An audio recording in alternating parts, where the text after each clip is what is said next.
MaxSpeedTV would like to thank our partners here at MaxSpeedTV, starting with the Colby Eye Paints.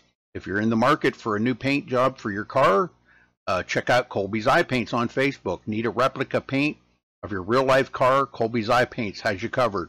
Check out Colby Eye Paints on Facebook. Also by Hershey Design. Hershey Design Company is your one-stop graphics shop. If you're in need of an iRacing paint, league, team, or business logo, or want the logo on some sweet swag, hit up Orion at the Hershey Design Company. You can find them on Facebook by searching HERSHY Design Company. Also by the Sim Speed Shop, simspeedshop.com. You can check them out for all your iRacing sim needs. Ohio IndyCar League jumping on board this season with as an official sponsor of MaxSpeedTV. They are also accepting not just patrons from Ohio, but from all over. Also iBog for all your iRacing broadcast overlay graphics done specifically by Jason Allison, one of the masters at it. So thank you to Jason. And also, last but not least, Wise Guys. You can check them out at Reverb Nation. That is spelt with a Z. So check them out on Reverb Nation. We would like to thank all of the sponsors at MaxSpeedTV and partners.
Welcome, race fans. Welcome to MaxSpeedTV. Tonight over here on tap, we got the OP 2001 Throwback Series live from Darlington Raceway. The lady in black, these boys are going to be dancing with her for 147 laps here tonight. It's going to be the schedule. I'll be your host. I'm Roger Muth, and up in the booth, I got another special guest with me here this evening. I got Bobby Johnson with me. Just because I rode the short bus, Roger, doesn't mean I'm always the special guest. Remember that. Well, Bobby, here at Darlington, you're going to be our special guest as, well, we're both special guests here to the OP guys. They're going to put on one heck of a show here. It's Darlington. I mean, what more do you got to say about Darlington other than it's one heck of a race no matter who's out there on track tonight? These guys got the K&N cars, which are the old 2001 style stock cars.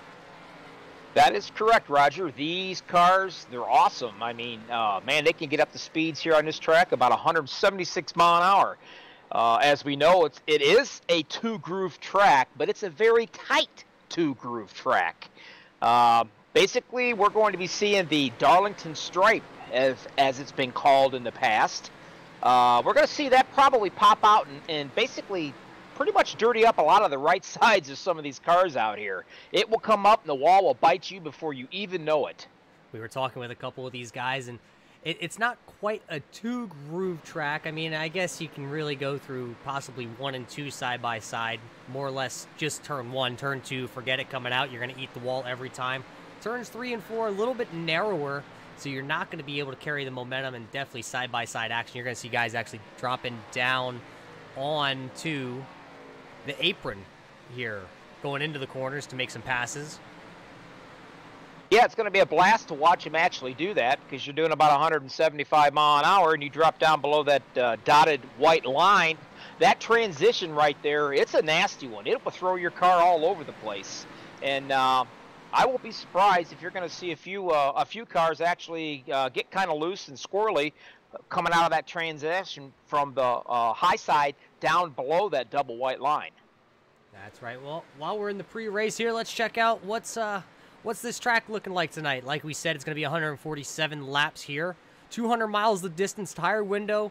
Probably looking actually more like 5 to 10, but we got 6 to 12 depending how you're going to drive the track. Fuel window anywhere from 23 to 30 laps. Anytime after that, you're probably not making 30 laps because you're going to want tires anyway. Pit road speed here is going to be tricky. We've seen races, Bobby, before. Guys trying to enter pit road sideways end up catching the water barrels there at the entrance to pit road. 45 miles an hour, though, once you get to pit road. The track temp already up over 90 degrees, 91 degrees right now. It's a partly cloudy day, but the track temp's still hot here at Darlington. It's hot, and it's probably going to continue getting hotter as these cars are running around on it. Now, I will tell you, Roger, I cannot get enough sets of tires in my pit stall. I want you to go down and rob every tire that you can get a hold of down this pit road and stick it right in our pits, because I'm telling you, every chance I get, I want 4 tires. I'm going to scream that constantly if I'm a driver, because this place would chew up tires in a heartbeat. Well, you want fresh tires. I'm sure everybody else does. Right there is Joshua Spalding. I heard he was the quick guy out there during last night's session. He's currently sitting 3rd on the speed charts. The person who's out on front shouldn't be any surprise. The 00 of Katie Hayden up top. Tanner Thews, who's here tonight, missed last week, but back in action tonight in that 23 good wrench car right there. So yeah, there's your top 3, all good competitors, all 3 probably looking to be around here at the end of the night. But while we're just sitting here waiting, let's see if we can pull up your point standings here. Here's your point standings after a couple weeks. You got Cody Levitt still up top on the point standings. He got 600 points. Forrest Sparks right behind him, 58 points back. Garrett Grant, 61 points back. Garrett Conley slotted in your 4th position. Kelly Milam right there, 5th. Scott Bellum, 6th. Christian Walker, 7th in points. Brian Beach, 8th in points. David Gainforth, 9th. Katie Hayden, who's always quick, just unfortunately having bad luck so far through the beginning of the year, but she rounds out your top 10 in points. So, I mean, we got tight points battles for your second and third place all the way back here. Actually, you could pretty much wrap up your top 5 in a pretty close battle. Oh, yeah, it's definitely a close battle. And I'm telling you what, this place right here, like I said, it eats you up and spits you out. And that close battle, it can make it a mile away if you're not careful. Well, what's on tap over here yet? We got a minute and a half here before we go to qualifying. Over here tonight on MaxSpeedTV, you also can find Drive for Suicide Prevention. They got the Xfinity cars out there tonight. Manning Electric Super Speedway Series running the K&N cars. That'd be a good one also. Those are both on after us, I believe. We also got tomorrow night here the Laura Series running the Xfinity cars. They're back in action. I believe it's week 2 over there for them. But Bobby, before we go any farther, we got to pay tribute to the red, white, and blue. So we're going to get to your national anthem here, and we'll be right back with qualifying. We take you down onto the track for our opening ceremonies. Ladies and gentlemen, please rise. Please remove your hats. Oh, say, can you see by the dawn's early light what so proudly we hailed at the twilight's last gleaming, whose broad stripes and bright stars through the perilous fight o'er the ramparts we watched were so gallantly streaming, and the rocket's red glare, the bombs bursting in air, gave proof through the night that our flag was still there. Oh, say does that star-spangled banner yet wave o'er the land of the free and the home of the brave.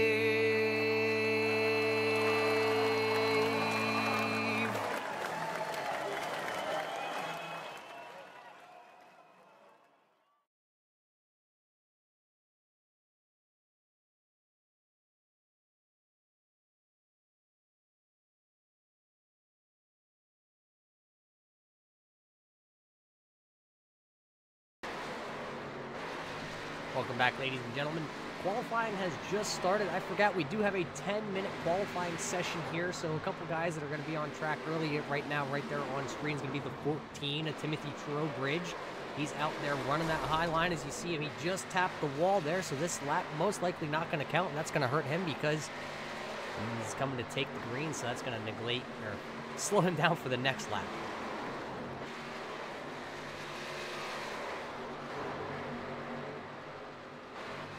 Timothy is slotted in points. It looks like he's 16th place in points here this evening.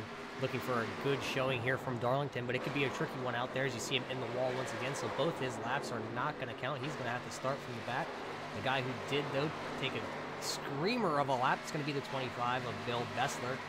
So far putting in a 28.267. He will be your fast guy so far through qualifying.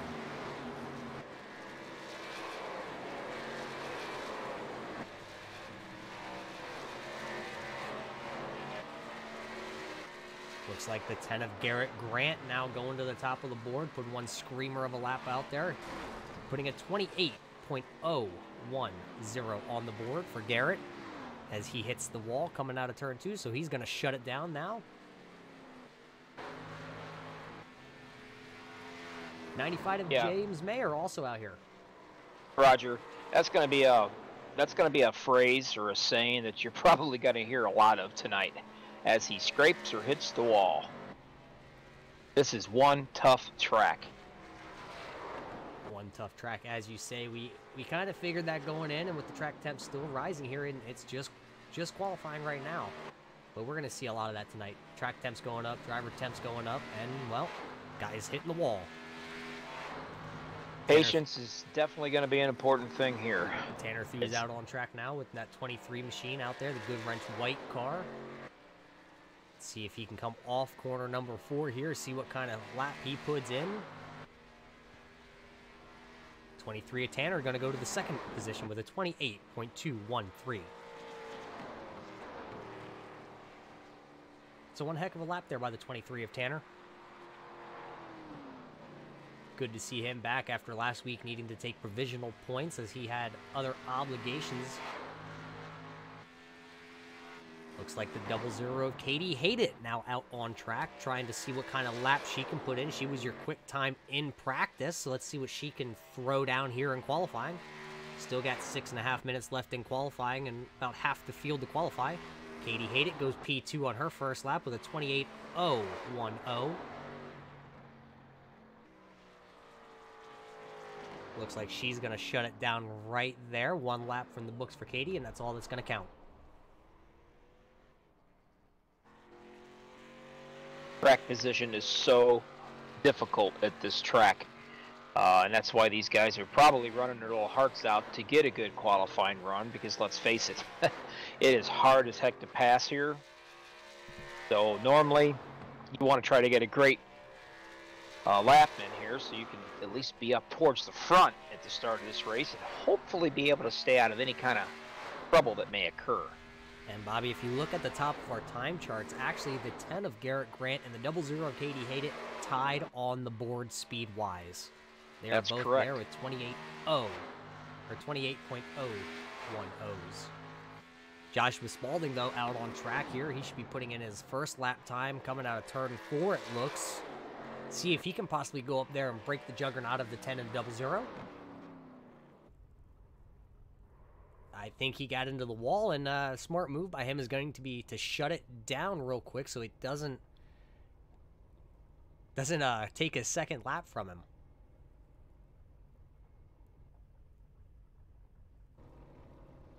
Nobody else out on track yet. We got about half the field, it looks like. A good 10 to 12 cars that do not have put in time. Douglas Wysocki in the 45 being one of them. Ben Patterson being one of them. Cody Levitt, your points leader, not putting in a time so far. David Gainforth either. Anthony Poston. Travis McDaniels. Lynn McNeese. Dave Sabin. Steve Baker also not putting in a time yet.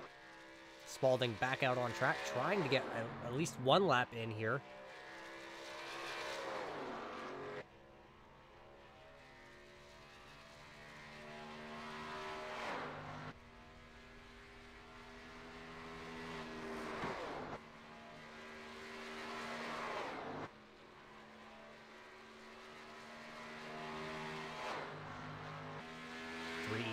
Looks like 3 minutes, 50 seconds on the clock still here in qualifying. Bobby, any of those names out there who haven't put in a time that kind of surprise you? I'm really surprised myself the points leader's not been out here and decided to run a few laps on this right here. I don't know if his strategy is maybe stay back in the back and try to play it safe. This is a very long race. That could be a lot of these guys' strategy, actually, almost like your super speedways, if you will. Yeah, it also looks like, showing on my timing and scoring, not sure if it's the same as yours right now, but Cody Levitt, your points leader out here in a new number tonight. Looks like he's sporting the number 29. Not sure if by design or if he's just trying to change it up and throw a curveball at us. Well, a curveball he did throw. Let's see if that could be his new lucky number. Looks like the 55 is Steve Baker, now going to possibly come out here on track, take a qualifying attempt. Is still winding down, 2 minutes, 50 seconds left on the clock, so he's going to have to get a move on it. We know it only takes 28 seconds to get around this track, but a warm-up lap and then 2 laps in. Hope nothing happens to him, you know. He's the only one out on track. Still a handful of guys who have not put in a time here, and they had more than plenty of time to get a qualifying run in. I think everybody, they know it's a long race. You know, there's a lot of laps that's got to be laid down here, and I think they're just probably trying to do the best option here is to stay out of any kind of trouble that's going to occur here. And I can assure you the Darlington Stripe is definitely going to come out and bite you. Not only that, but the track temperature getting hotter and hotter, that's going to hurt things even more. While we're still here in qualifying, let's take a look at that to see what the temperature is once again. Track temp is actually down since it's only qualifying and a couple guys haven't been out on track. And as Steve comes through the traps there, he's going to put that 55 machine in 10th on the grid right now. But right there, you see your track temp slotted down there at 87 miles an hour, or 87 degrees. So it's cooled off a little bit.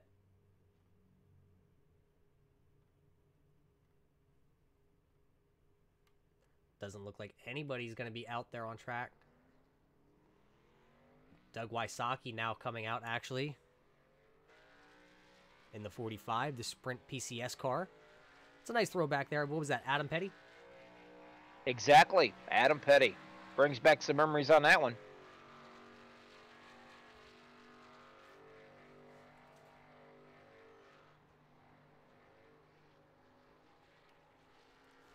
He gets that 45 sprint car up to speed.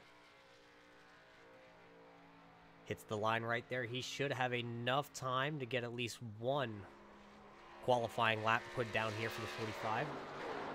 Worst he could do right now, as long as he comes away clean here in qualifying, would be a 21st starting spot on the grid.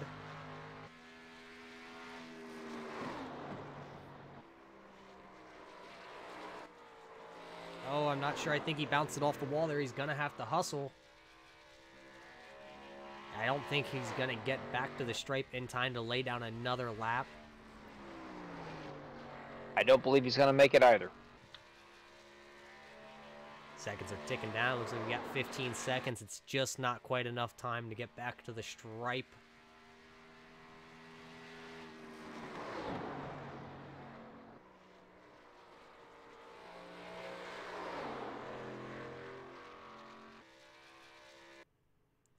Just going to come up short of putting in a time for the 45 of Doug Wysocki.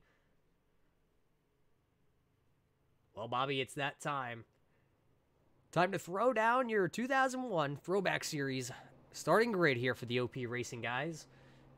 Congratulations, Garrett Grant. You're going to walk away with a pole here. Katie Hayden going to start second place tonight. Tanner Thews in that 23. Welcome back to Tanner. He's going to start in the third position. Great starting spot for him. The 25 of Bill Bessler, though, going to start there in fourth. Fifth place going to go to the 69 of Brian Beach, who had a great run going last week till the end of the race. Just kind of got wrapped up. The 84 of Aspen Belvin going to start in the 6th position. Tristan Walker there in the 2 going to start in the 7th position. The 11 of Chase Berry going to start in your 8th starting spot. Forrest Sparks in the 7 machine going to start 9th, and rounding out your top 10, the 55 of Stephen Baker. Bringing in your 11th spot is going to be the 95 of James Mayer. Their 12th spot, the number 12, Tony Quadros. 13th, going to be the 61 of Ron Holyfield. 14th position is going to be the 07 of Scott Bellum. And your 15th position is going to be the 90 of Aaron Tolhurst. Looks like your 16th here was the 39 of Jacob Salyers. 17th, the number 20, Alex Green. 18th position is the 37 of Christopher Brown. Your 19th starting position will be the number 33 of Brent Elmore. 20th position is going to be held by the 01 of Rick Greenaway. Starting in your 21st position here the night, it's going to be the 87 of Travis McDaniel. The 22nd position is going to go to the 9 of Joshua Spalding. The 21 of Thomas Gould is going to start in your 23rd position. The new badge number 29 points leader here tonight, Cody Levitt, going to start in your 24th position. 26 going to go to the 58 of David Sabin. The 22 of Ben Patterson going to start there in the 27th position. The 101 of David Gainforth electing to start back here in the 28th position. Doug Wysocki also going to start in the 29th position. Lynn McNeeson, the 184, is going to start 30th. And it looks like the 14 of Timothy Trowbridge is going to start 31st. 32nd position, rounding out your field, is going to be the 28th of Anthony Posta.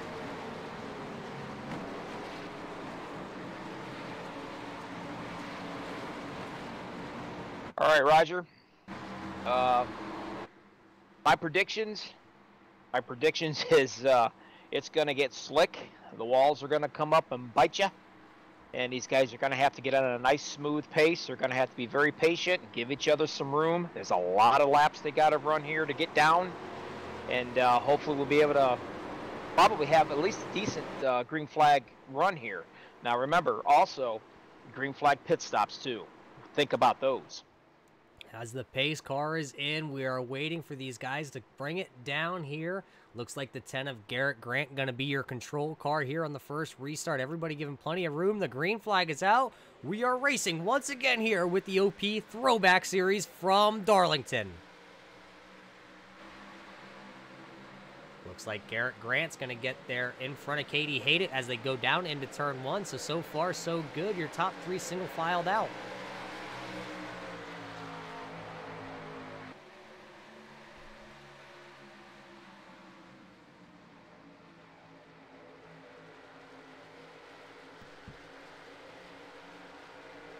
Garrett Grant still your leader here. He's going to lead your first lap from Darlington. Katie Hayden slots back into second. Tanner Thews there in third. And it looks like Billy Bessler is going to be in fourth for right now. He's got Brian Beach all over the rear end of that 25. I was watching Brian Beach here just this last lap, and I'll tell you what, he is on a mission right now. He's actually got that car right up against that wall. Actually, he touched the wall that time. Looks like Brian Beach kind of getting in the wall there. So to the 25 just now. That's going to allow him to pass him. Billy Bessler in the 25. You can actually see the damage now on the right front of that 25 machine. These guys got to learn, you know, it's a real long race, and it's early on so far.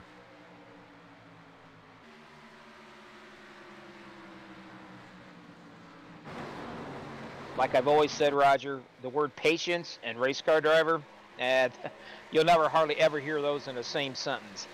But these guys have to be extremely patient, and they're going to have to drive a smart race and give and take here. Out front, though, it's a 3-car breakaway. The 10 of Garrett Grant, Katie Hayden hot on the heels, and right behind them, Tanner Thews. Looks like the 10 possibly has a little right front damage. It looks like Garrett might have been in the fence just a little bit. It looks like he has a little spoiler damage, too. Katie running a little bit different line than the 10. 10's running high. Katie's running more of that conservative line, a little off the wall, about a car length and a half.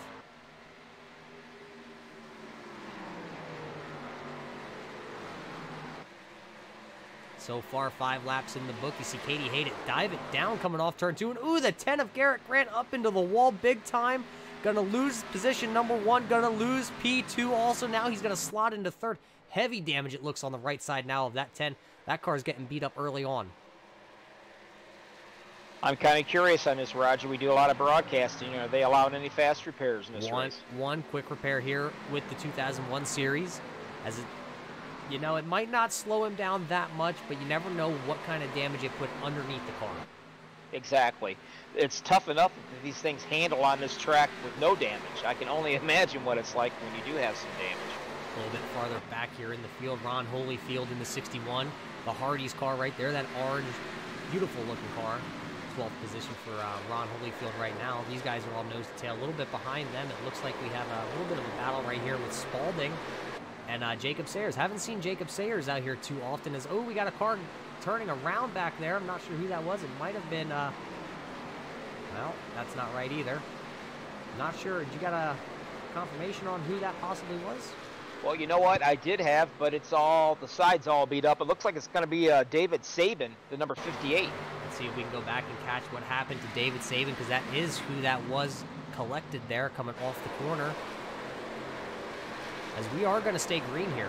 Let's see as we go right there's that green car coming off the corner. It looks like maybe the Anthony Poston just got into the back of him, and around went Sabin. Sabin hits the inside wall hard. He's going to have to tow, but back out front, though. Still Katie Hayden, Tanner Thews, Garrett Grant right there. Brian Beach a little bit farther back. Looks like about a little over 2.5 seconds.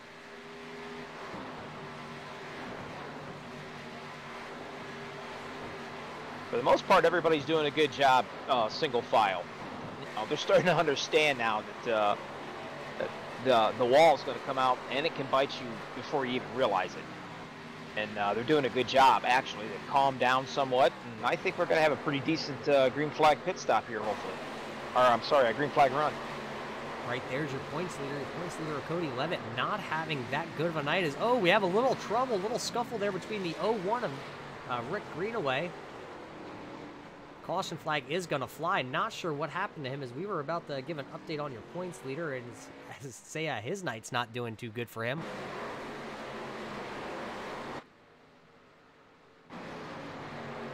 Let's see if we can go back and find the replay here. There you see the Go Army, the U.S. Army 01 of Rick, just kind of gets in the wall and then goes low and just ends up losing it. Turning himself around right in front of it. Looked like Alex Green.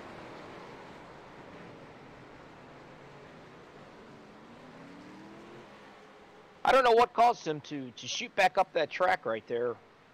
Looks like he was going to have a pretty good clear getaway down there to the bottom, but either something broken on the car, or he might have hit his brakes and just turned him up in there.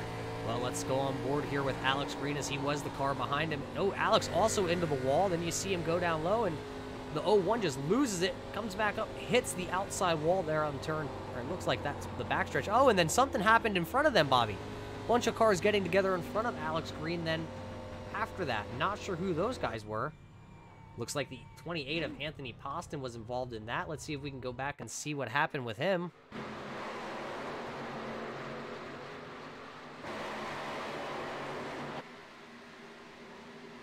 Oh, it looks like the 90 of Aaron Tallhurst was in the wall, and it looks like his tires are sticking and not able to turn that car. Pasta nowhere to go, and it looked like the 45 of Wysocki also coming in there, and also the 22.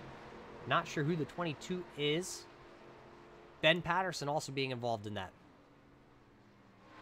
Unfortunately, if you hit the wall hard enough, as we all know, Roger, it sends your tires right through the hood. And you cannot turn that no matter what. Leaders all down pit road. It looks like Katie Hayden's going to be the first one down and away from her pit stop. Then it looks like Brian Beach, Garrett Grant, Tanner Thews, and then Steve Baker also going to be coming out of pit road. Looks like we had 2 guys elect not to come down pit road. It's going to be the 61 of Ron Holyfield and the 22 of Ben Patterson. Now it looks like those guys are possibly going to bring those machines down pit road. 61 got his lap lead, got his bonus point. Now he's going to bring it down.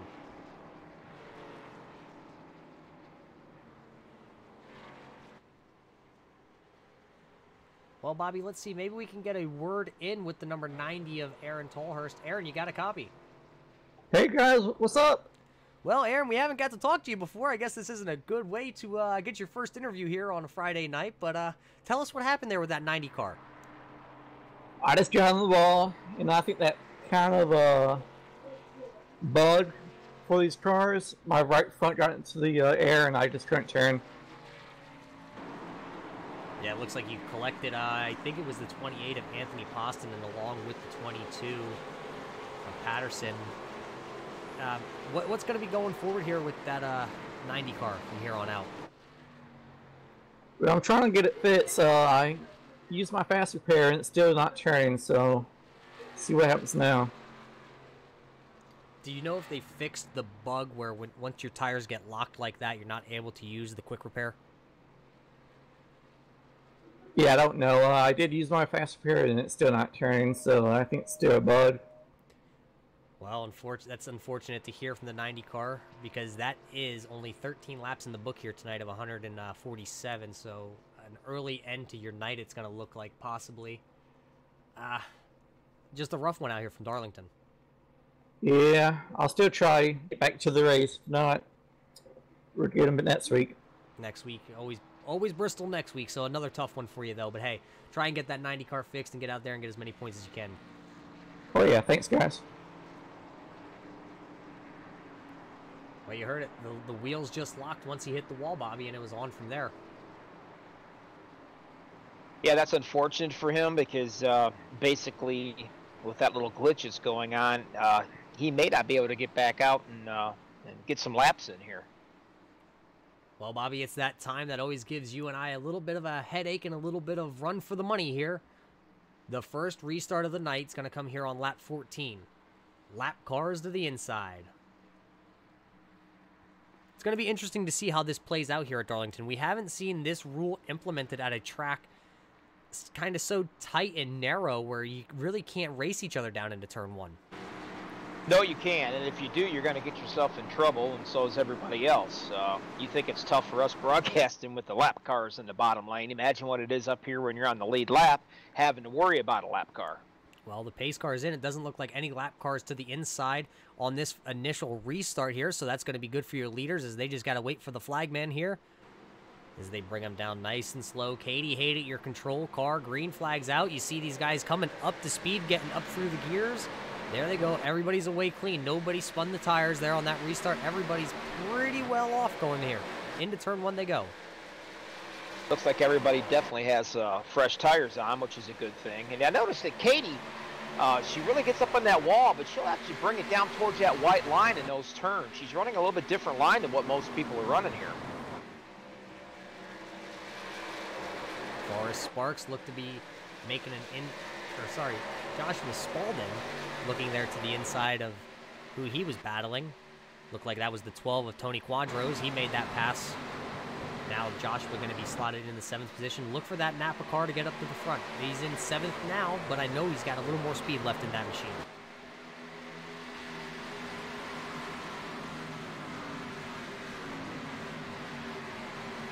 Looks like you got to go all the way back here to about your 20th position, 24th position.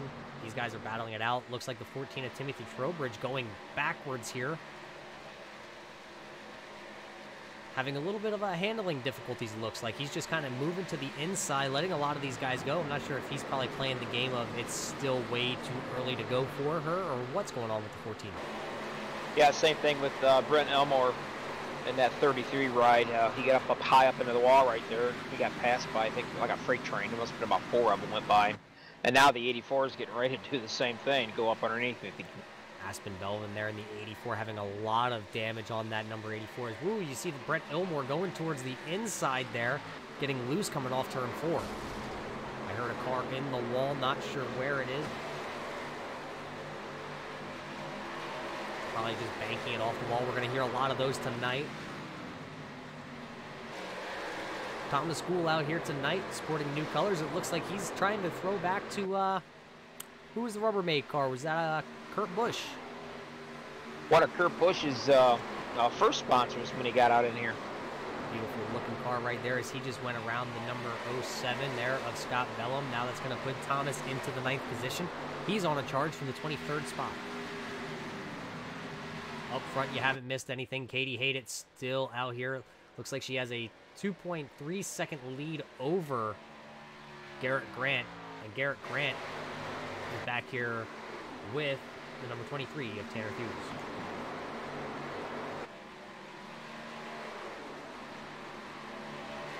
Everybody pretty much single filed out, driving the track, not each other. Bobby, a paint scheme I got to point out, that's going to be Tristan Walker's Miller Genuine Draft. That's a beautiful looking car there. He's got a Pontiac symbol on the front end of that. Yes, I see that. That is a very nice looking car. Brings back some memories of Mr. Rusty Wallace himself. Got a side-by-side battle here, though, for your 11th position. It looks like the 25 of Bill Bessler is going to get around the 95 of James Mayer by the time they get into turn 1. They knew going side-by-side probably just wasn't going to work out for those two. They settled it out, though, and keep on going. Right now, your points leader is sitting way back into the 29th position, Cody Levette. He was in kind of a Firefly thing going on here. Looks like we might have a possible yellow out here on track. Let's see if we can go back. It looks like it might involve the 33 of Brent Elmore. Looks like he was spinning directly across the track like a top. Let's see what happens here. He was riding back in like your right around your 20th position. Goes down into the corner. Everything looks good. A little bit of a checkup right in front of them. The 37 and the 29 getting a little bit of a checkup. Oh, Brent just gets down on the apron on the exit, hits the wall, back up into the track. Not sure who he collected. I think that was the 7 of Forrest Sparks. Forrest with heavy contact. Lots of damage. It looks like he's going to have that tire glitch also possibly on that 7 machine. That's about the 3rd time now we've watched, I believe it was number 33 right there, just shoot it right down, Brent Elmore, shoot it right down to that line and just go right back up again. I don't know if he's having some issues with the steering wheel or if there's issues with the car or damage on it or what, but he's done that about 2 or 3 times now. Oh, as you saw that onboard camera there from the 7 of Forest Sparks, just nowhere to go. Heavy impact on the front end of that 7 machine, heavy impact then with the wall. Just nowhere for that Hooters car to go.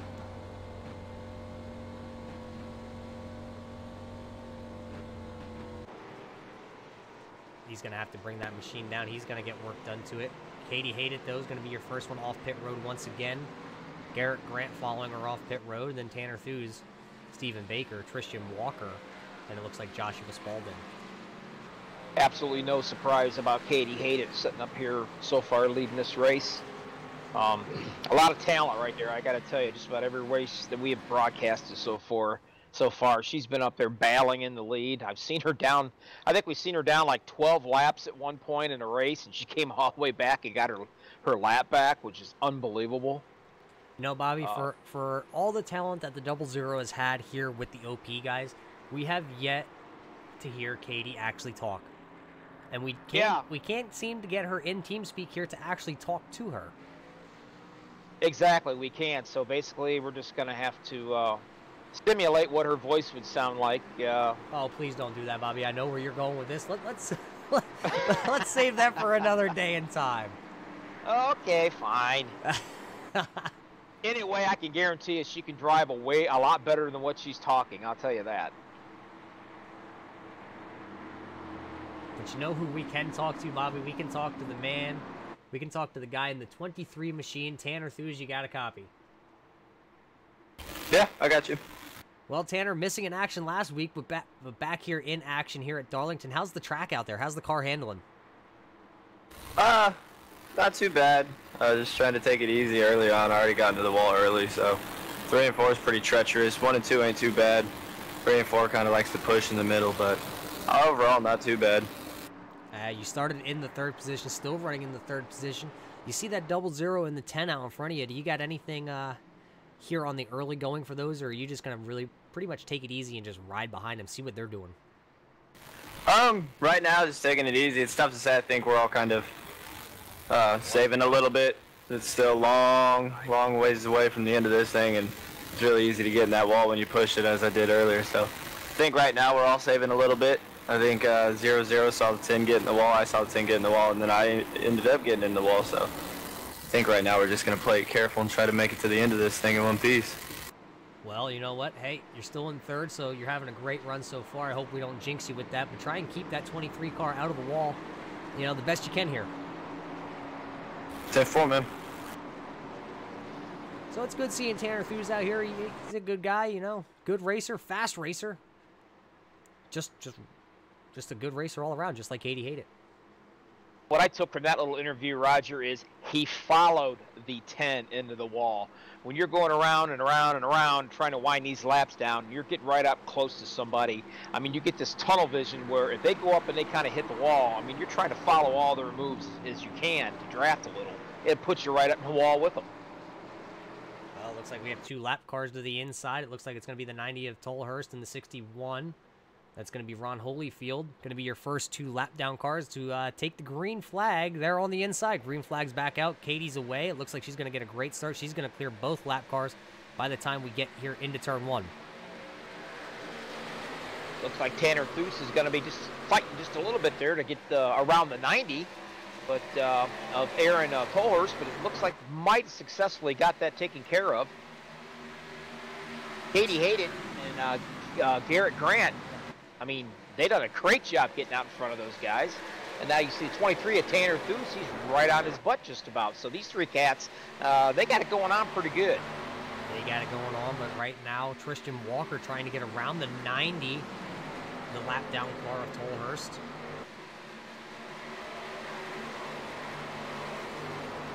As Tolhurst still having a little handling problems on that 90. Looks like he's going to pull over and let the 2 go by. He knows he's not battling for a position there, so smart move by the 90.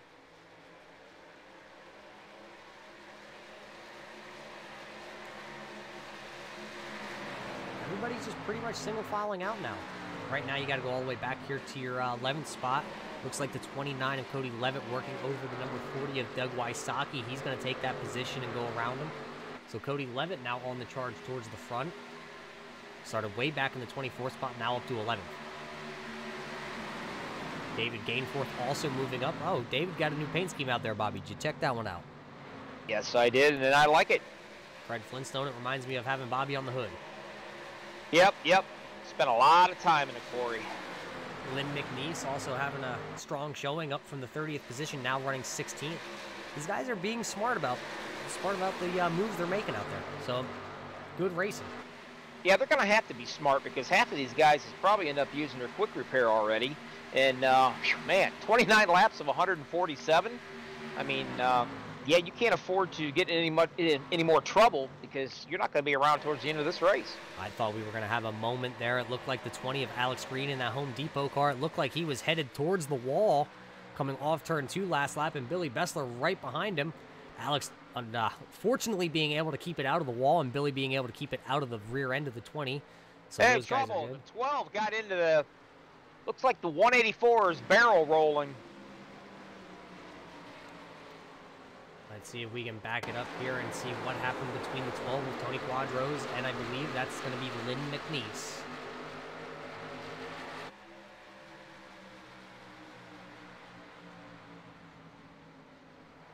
Let's see, Lynn's right there in front. Tony looks like he's trying to go to the inside off the corner, and there's just not quite enough room. Runs out of room with the 184 of Lynn. Lynn up and over. Only 2 cars look to be involved. Let's see if we can find a camera angle here from Lynn's point of view here. We go on board here with Lynn McNeese. Coming down the front stretch. This wreck happens coming off turn 2. He goes down into the corner. You can see the 12 in that left-hand mirror there just dive to the inside. Then Lynn kind of loses track of him. Lynn had to lift just a little bit. Otherwise, he was going to find the turn 2 wall. And Tony Quadro's right into the left rear of Lynn. Lynn has all sorts of suspension damage as he was up and over in that car.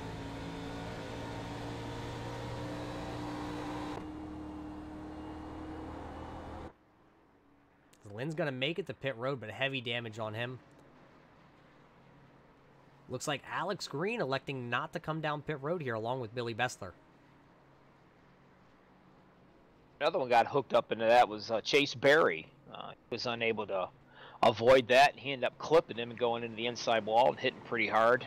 I got pretty decent damage on it. Number 11. I'm not too sure if the Lego is actually going to be driving very well or not. I think he's going to have to take that one into pit road and get her taken care of maybe.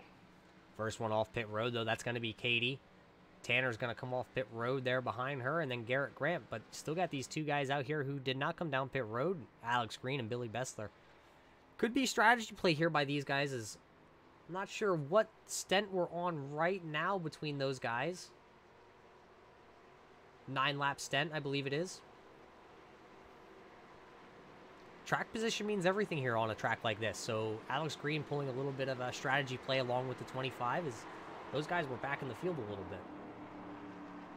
Yeah, you're going to see that by a lot of these guys too. They're going to kind of pick and choose. Like I said, track position means everything. And basically, if you can't pass them, the only way you're going to be able to do it is, you know, not go to your pit stall and work your way up into the front. But the problem with that is you've got Alex Green and Bill Bissler up here now, 11-lap tires. And everybody else behind them, they have fresh tires. As you see 20 pulling off right there. I don't know. He thought about going to the pits. And I think he decided not to. I'm not sure. I think he realized that was the backstretch pits, and that just wasn't going to work out for him. Okay. Then I think he'll be coming in probably. We can just about assure that. But yeah, I know. 11 laps on these tires, and everybody behind you is on fresh rubber. Man, you're sitting duck. Now it does look like Alex Green going to possibly bring it down pit road this time in that 20 machine, as he knows this is his pit stop, or his side of pitting. Darlington used to be one of those tracks on the NASCAR circuit that did have 2 pit roads, one on the front stretch and one on the back stretch.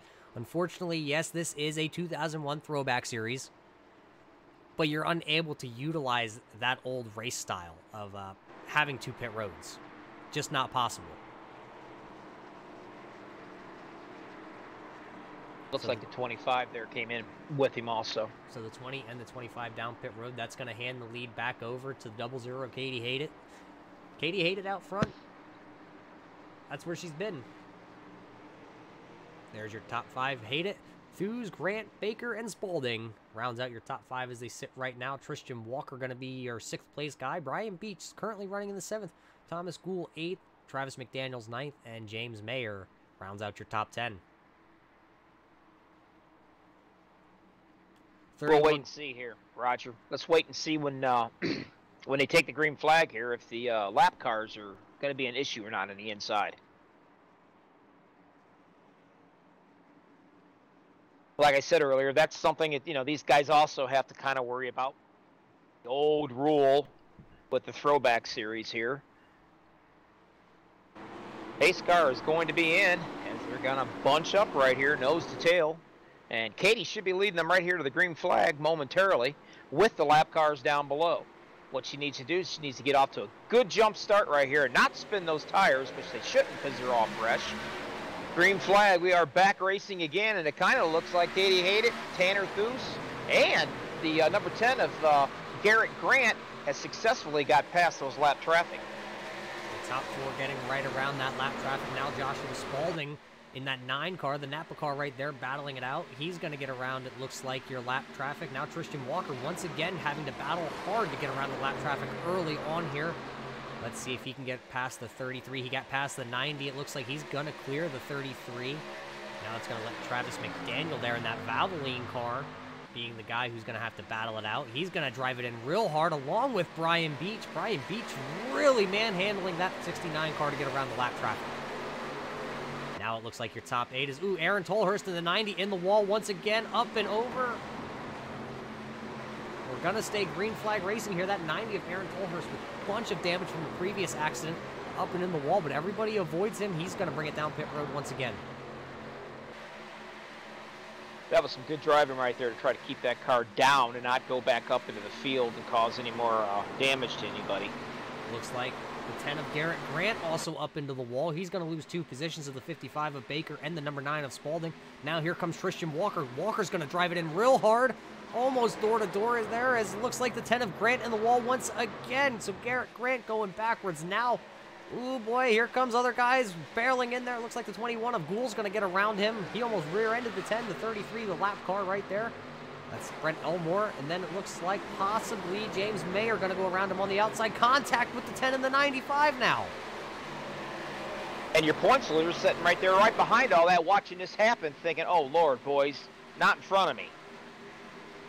Cody Levitt now slotted in that 9th place, but looks like Scott Bellum looking to the inside, but not gonna push the envelope right now. He's gonna let things kind of settle down. Doug Wysocki also right back here, kind of hoping that these boys do settle down, because if I remember right, Wysocki was involved in an early incident and possibly might not have a quick repair left. Yeah, a lot of these cats don't have a quick repair left. They've already burned them off already with 39 laps of 147, so they're going to have to try to keep their noses clean for quite a while if they want to be anywhere around this. We just saw Aspen Belvin in the 84 also up in the wall. That car looks like a modified at this point. It's heavily modified, as he's been in the wall numerous times, you can tell. We called at the beginning of the race, the old Darlington stripe. It's going to come out and bite you whether you want it to or not. You don't have a clue when it does. As the 10 and the 95 get tangled up right here. Roger? Oh, it looks like a big one down the backstretch. A bunch of guys piling in. Billy Bessler hard on the hooks. Looks like David Gainforth possibly in the 101 involved. The 95 of Mayer involved. Let's see if we can possibly go back and see what happened here, because that was a big wreck here on lap 41.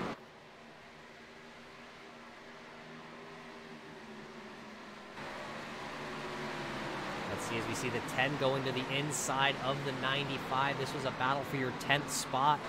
Your points leader also right there in the 29, right behind both these guys. Looks like the 10 just kind of gets right into the quarter panel of the 95. Around they go. They both come back up into the track. The 37 nowhere to go, and Gainforth coming in up and over for David Gainforth. Yeah, I don't know if the 10 thought he was clear or not. You know how sometimes your spotter's going to say all clear, but really you got to, like, count 1 before you actually make your move. I think spotter probably said he was clear, but he really just wasn't. Just enough to cause the big one. And Cody Levitt. Cody Levitt, Roger. I'm pretty sure he was sweating bullets right there. Your points there. I don't know how he made it. As he was sweating bullets, but so was the 101 of Gainforth. As we go on board with Gainforth, you see the wreck happen in front of him down to the inside. Looks like, oh boy, the hole just closed that Dave was going for. Up and over he went, nothing he could do. As he was going for a hole, he saw it and it just closed.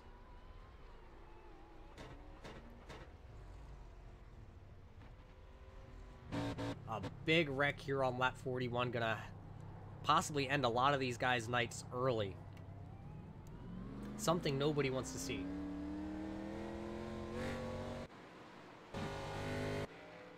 One of those things, you know, just you think you're clear, but you're kind of not. You know, it's close racing anyway out here. Basically, it's a 1-groove track, and you're trying to turn it into a 2-groove if you want to make any kind of pass on anybody. And unfortunately, this is what happens.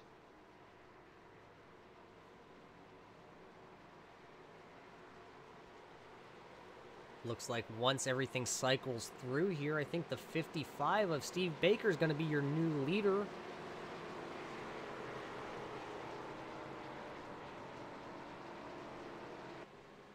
Let's check the caution counter here tonight. We're on caution number 4, working the 11th lap of caution. Still got 105 to go. 7 lead changes, though. We've had a handful here. We had I think 2 of them, though, were under caution, so we're going to say 5 lead changes here under green flag conditions. Katie Hated, something happened to her, Bobby, right before that as we were looking back in the field, because she had lost the lead right before that caution came out. She was slotted in the 4th position and still back into the 4th position.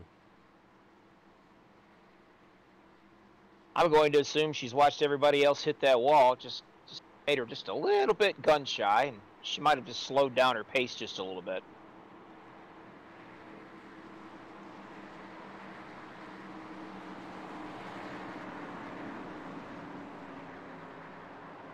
Well, Bobby, we saw the 101 of David Gainforth up and over into the wall. Let's see if we can grab David for a moment. Dave, you got a copy with us?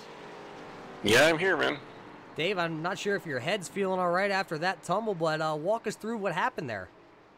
Well, I saw the wreck up in front of me. I wasn't sure where they were going to go, and next thing you know, Jay, I was airborne. I didn't know where the hell I was, upside down, over the top, and but she landed on her wheels and still running, so hey, we're good.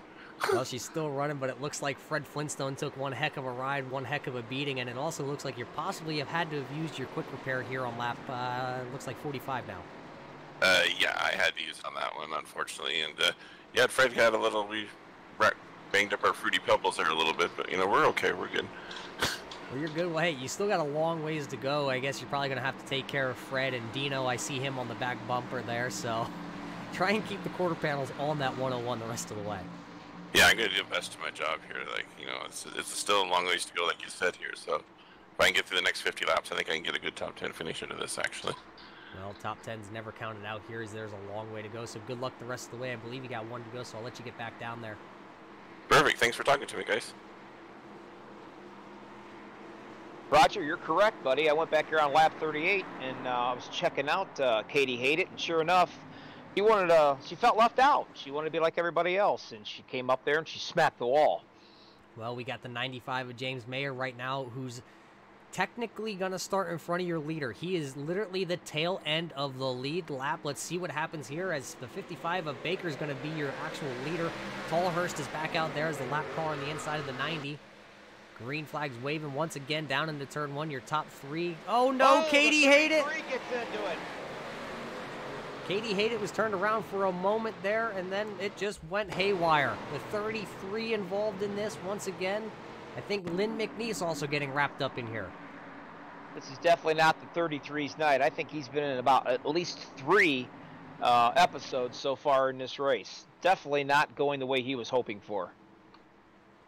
Let's see, as the 33 is going to be that black car on the inside lane. Let's see what happens here once they go back green flag racing.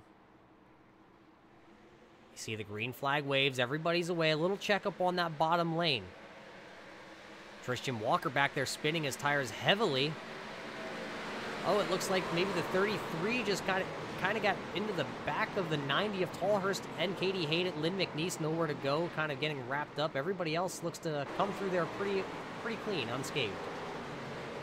Yeah, that could have been a whole lot worse than what it really was right there. Well, luckily, Katie was able to keep that going straight and not go up into the wall, cause any more damage to her car.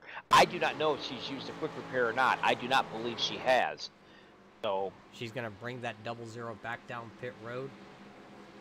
But while we have time, Bobby, we're going to step away for just a moment. We're going to throw a commercial. We'll be right back with you, as you don't want to go nowhere. You don't want to miss anything here from Darlington Raceway.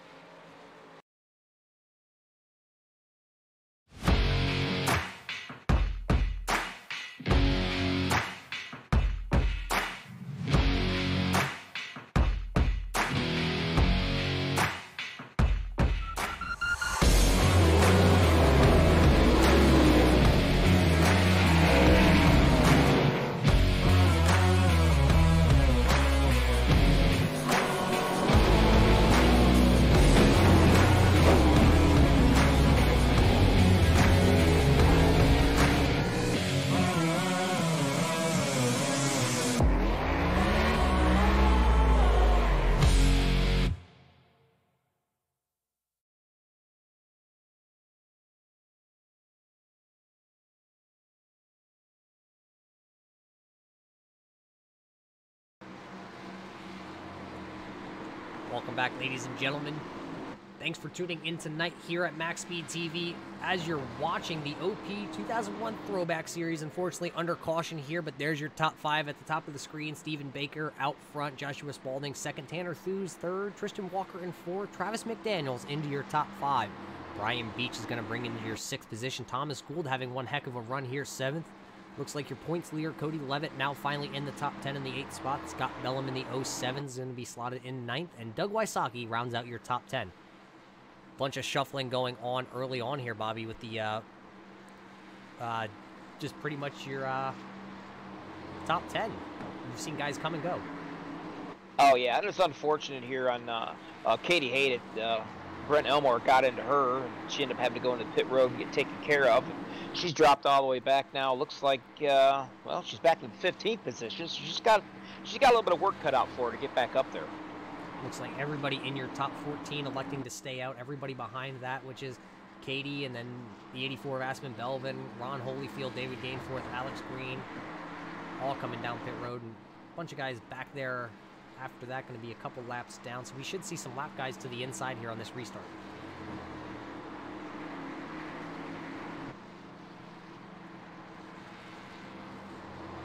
Should get your 1 to go right there, 1 to go signal from the flagman. That's going to be key for those lap down cars to bring it up to the inside.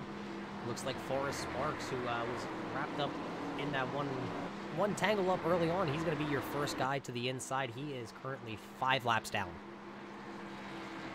We know Forrest is quick, though. He's not going to let the 55 get out ahead of him too quick or too easily. He's going to battle for that position. Not really a position, but he's going to battle to get his lap back. Looks like the 33 also going to be lining up there on the inside. Here comes the 10 of Garrett Grant. He's also 2 laps down. So it's going to be Forrest Sparks to the inside, Garrett Grant right behind him, and Brent Elmore. Going to be your lap down cars as of right now that are lined up to the inside. Your outside cars, who are your lead lap, your leaders. Going to be the 55 of Baker, the 9 of Spalding, and the 23 of Tanner Thews. Tristan Walker is 4th, and Travis McDaniels 5th. Let's see how many of these guys are going to be able to get around these lap cars before we get into turn 1, as they got to wait for the actual green flag to wave before they can hammer down and get these guys up to speed. Baker. One guy that wants his lap back is definitely that number 10 right there. He's a racer, and he's got to fight with everything he's got, along with that number 7. The 7 of Forrest Sparks, though, getting one heck of a start in there. Being able to keep up there for a little bit, but the outside lane looks like they're going to be the ones that are going to prevail. As Forrest is going all the way to the apron to try and make something happen, but he's going to fall back. It looks like he's going to be the 5th car in line after all said and done here. Stephen Baker getting a great start along with Spalding and Tanner Thews. Travis McDaniels also right on the heels. It looks like now Tristan Walker's getting around the 7. The 7's going to slide up right in front of the 21 of Thomas Gould, and he's going to get one shot in the rear end. So now the 7 has a bunch of rear end damage, but I'm sure the 21's not happy with that move by the 7. I can assure you that he's not happy with that. And you know what? You never forget.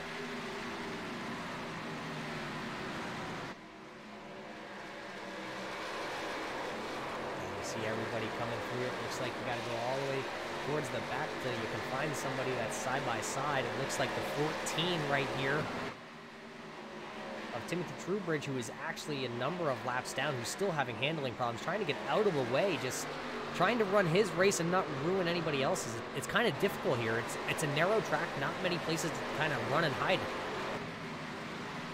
Yeah, you try to stay out of the way. You don't want to cause any more problems or another caution, or be the guy that causes so-called the big one again if it ever occurs. But yeah, you can't run and you can't hide. I mean, it's so narrow. You just got to kind of drive it and hope the other guys don't run you over. As it looks like the 00 of Katie slotted all the way back here in the 19th position. So she's trying to work her way back up through the field, going past the 95 of James Mayer, now looking to the inside of Alex Green in the 20. She's got a long way to go, but it is still a long race. Back out front, though, Joshua Spalding is your leader now. We missed that as we were looking back in the field. Joshua Spalding is about a half-second lead over the 55 of Baker. Looks like Alex Green just about climbed the wall right there in front of Katie Hated. And luckily he was able to hold it up on that wall and not cause a yellow to come out or any other incident.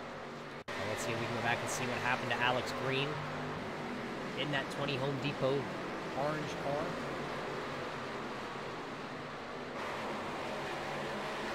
And you see Katie right there looking to the inside of the 20.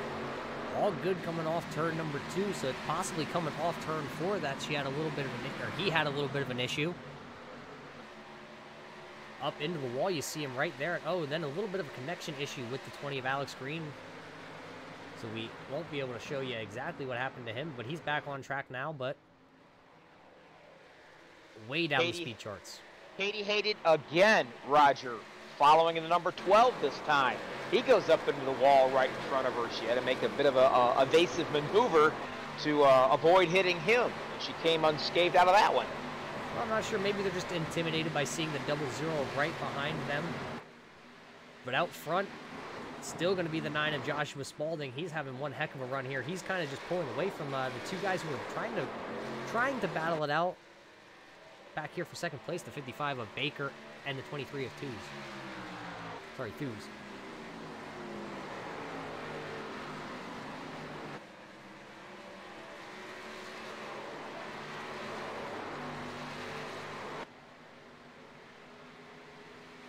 These guys up front are doing a really good job, actually. They're giving themselves a little bit of space. They know it's still a long race. Basically, they just want to clear themselves of some lap traffic and just run some laps down here.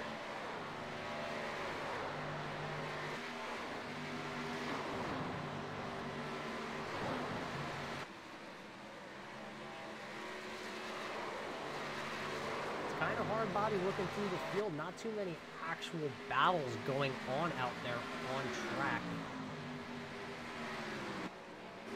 As we go back, here's a little bit, it looks like the 33 up into the wall again, Billy Bessler. As we just clicked over there and just seen that happen, Billy Bessler getting involved. I'm not sure how much damage he's going to have, but the 33 of Brent Elmore having one heck of a day. Yeah, that's going to be incident, I believe, number 4. It's a possibility that, I don't know, I'd park that thing tonight. He's had a rough night. Well, right there you see that black 33 of Brent Elmore. Pretty tore up from the early on issues he's had. As we see him work off the corner, finds the wall, rides it, and then kind of just goes left back down the track and yanks her back to the right, finds the outside wall. Billy Bessler coming by there and just tagging him a little bit.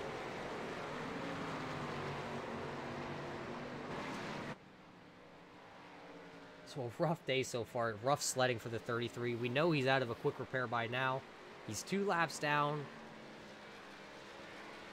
Just not having fun here with the Lady in Black. No, nobody wants to dance with the Lady in Black because, well, what do they say? There's an old song about the Hollies, a long, cool woman in a black dress. Still scares me, and it scares all these drivers that's got to come to this track because tough, she's mean, and like I said, she'll chew you up and spit you out before you even realize it. Well, Alex Green again electing to stay out. We've seen him deploy this strategy here a couple times. Looks like also Katie might have stayed out. Nope, Katie is down pit road. But Alex Green is going to stay out here for the time being. Let's see if he elects to come back in pit road here. But while we have a second, we're going to take another quick commercial break. We'll be right back with you.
Welcome back to Darlington Race Fans, OP Racing League. 60 laps in the book here from Darlington, but don't tell that to Joshua Spalding. He's out front. Steve Baker right there. Second, Thomas Gould in third. Christian Walker fourth. Brian Beach in fifth. There's your top 5 here after 60 laps here from Darlington. These guys have been the best dancers so far with the Lady in Black. Joshua Spalding looking to back up last night's showing here from Darlington last night, looking to prove that it wasn't just a hoax. He's done a good job. He's kept that car fairly clean, too. It's in really good shape right now. The only thing he's got to worry about is try to clear that number 7 of the lap car down and get out there in front and just kind of hit his marks and you know, drive smooth and keep his head out of trouble and keep it out of the wall. I think he'd be doing pretty good. He's been doing good so far as we see the 7 again is going to be to the inside. That's going to be the 7 of Forrest Sparks down there. Bobby, I don't know what it is with me. I always mix up the 7 and the number 9 here for some odd reason. Not sure why. We also see, though, the number 90 of Tallhurst. He's going to join the inside lane here, and it looks like Garrett Grant in the 10s also, along with Timothy Truebridge. So you're going to have 4 cars to the inside. Let's see how Joshua Spalding's going to handle these guys. As the green flag is out, we're racing once again from Darlington with the OP boys. Spalding getting one heck of a start there. He's going to clear the lap car of Forrest Sparks. Now it looks like the 55 of Baker trying to clear. It looks like he's going to clear. So along with the 21 of Thomas Gould, he's going to clear. Tristan Walker now to the outside of Sparks. Ooh, it looks like Brian Beach up into the wall, into the back there. He rode the wall there for a moment, coming out of turn 2, trying to get all he could in that 69 NOS car. But we're all good. He gathered it up. He's good to go.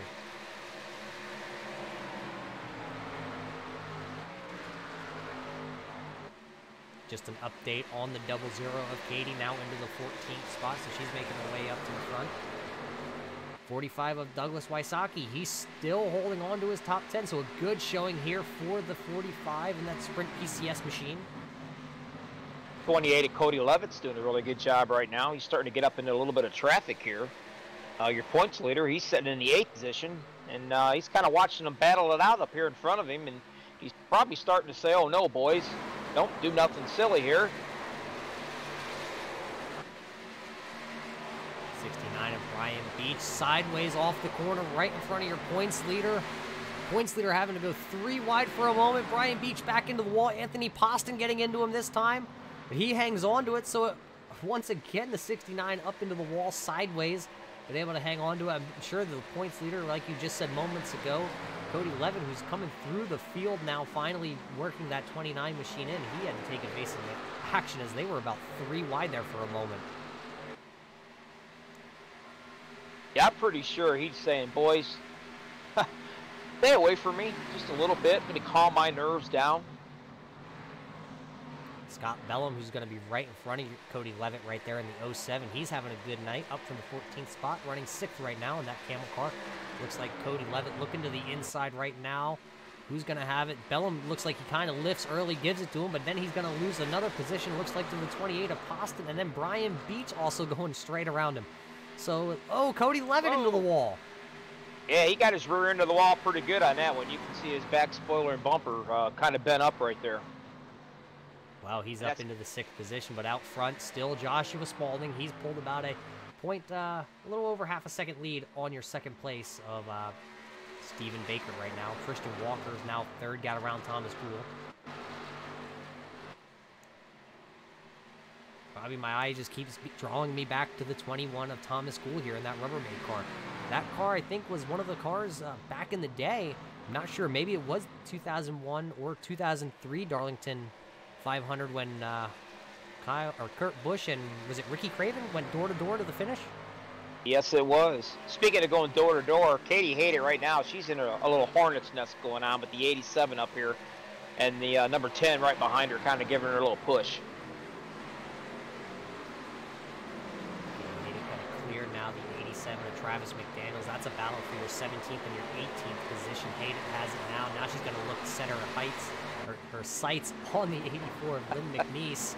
Looks like she's going to get that position from him with no trouble, no battle.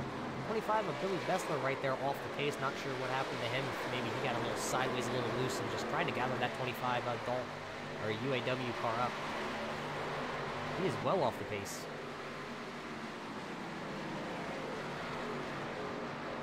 Bunch of right side damage on the 25. Not sure if, well, it's pretty easy to get up in the wall, so it's a good possibility where he was. 33 of Brent Elmore still out here on track. 4 laps down to your 26th position.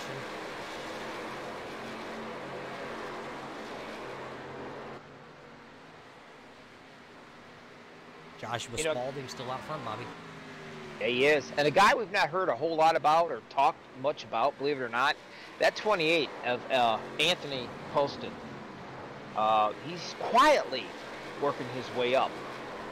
Looks like we have a yellow on track. I think it involves the double zero of Katie Haydett and possibly the 11 of Chase Berry. Let's see if we can go back and find out what happened between these two. That was a battle for your 16th position at the time.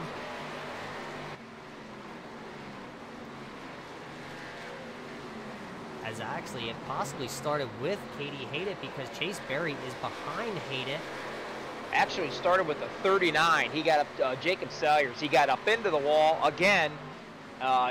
This one came down. She had no place to go, and she paid the consequences.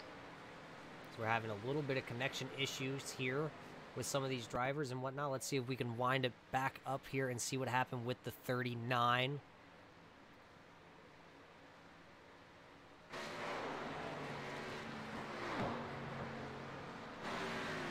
That's going to be the 39 of Jacob Sayers right here in the Fastenal car.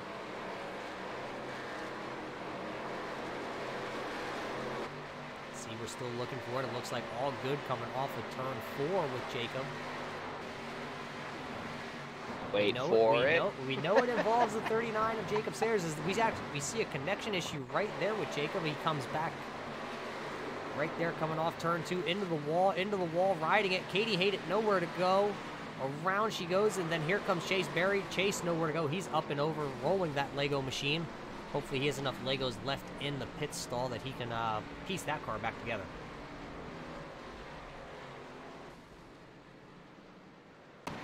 She actually thought she had him cleared, but he came right down in the middle of the track and just collected her. She had nowhere to go.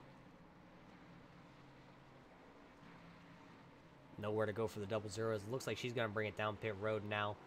She was out there. She led a lap. She's going to bring it down. It's going to turn the lead back over to the 9 of Joshua Spalding. Tristan Walker second. Stephen Baker there in third.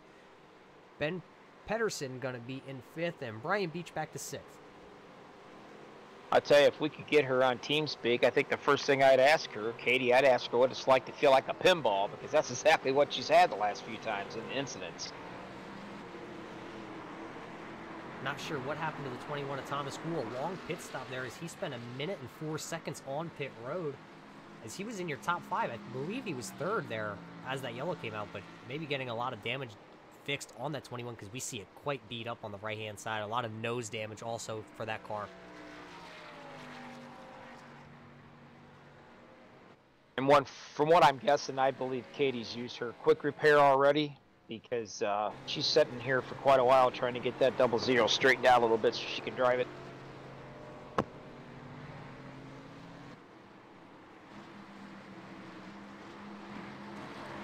Guy right there, as you see him in the black deuce, I guess you want to call it here tonight. Christian Walker up from your 7th position, now running 2nd. He's been slowly making his climb. Not as fast as we normally see Walker come through the field, but he's slowly creeping up there.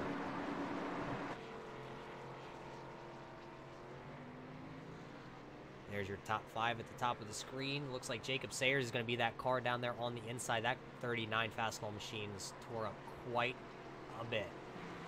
Not much left of the 39. 73 laps to go in this race right here, Roger, and most of our guys are beat up, and the ones that aren't beat up, well, they're very lucky. Well, there's your caution counter tonight, Bobby. It's still working for us. 7 cautions, 24 laps, 73 laps to go here from Darlington. So we're halfway done with this, Bobby. Halfway done, but you know what? There's still a lot of racing to go. Anything can happen here at this track. We all know it. Basically, these guys got to keep their heads clear, drive it straight, try to keep it out of any wall possible. down the backstretch we go. It looks like the 39 of Sayers is going to be to the inside, the 33 of Elmore, and I believe that's going to be the 11 of Chase Berry in the Lego Machine. The Lego Machine got a quick repair left in his bank, so he used that. Now it's going to be up to here to the number 9 of Spalding and the number 2 of Tristan Walker. Those are going to be your first 2 guys on the outside row here. As pace car is in, now we're just waiting on that dreaded flag. Green flag back in the air here from Darlington. We are racing with 72 laps to go here. Looks like the 39 of Sayers really slow there down on the inside. Everybody having to take actions to get around him. He's going to keep it down on the apron now at this point. Tolhurst also pretty damaged there in the 90. He's trying to limp it down on the bottom instead of everybody's way. But out front, I think we got somebody around. Looks like the 69 is going to be involved. We got another mess right here. The 39 was really, really super slow down on the bottom, and he just collected quite a few cars. Bunch of cars wrapped up in this. Let's see if we can go back and get a max speed replay here. Well, while we check out the number 69 of Brian Beach, let's see what happened to him. Let's go from the spotter stand as we zoom in here on the 69. You see him right there, right on the outside. Looks like Chase Berry's going to be to his inside here coming off turn 2. Lifts a little bit. Oh, the 22 who was right in front of them. Oh, boy, there it is. 22 was up into the wall and then nowhere to go for Brian Beach, and then a bunch of other guys. Alex Green, Tolhurst coming in. Mayer, looks like Bossler and Bellum also involved.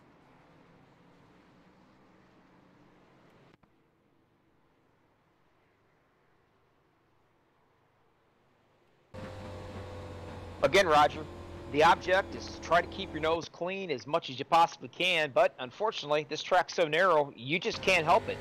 It's the luck of the draw.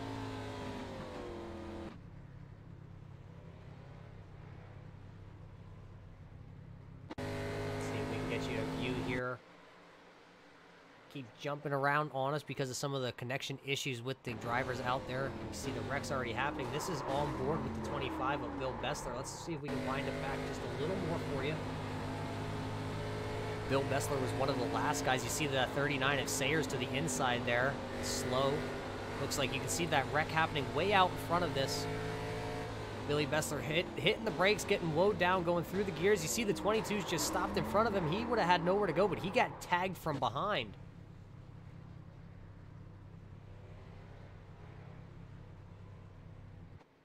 Well, Roger, you think with all the laps that we've got in on this track that we'd have some rubber put down on there and it wouldn't quite be as bad. The track temperature might have dropped a little bit.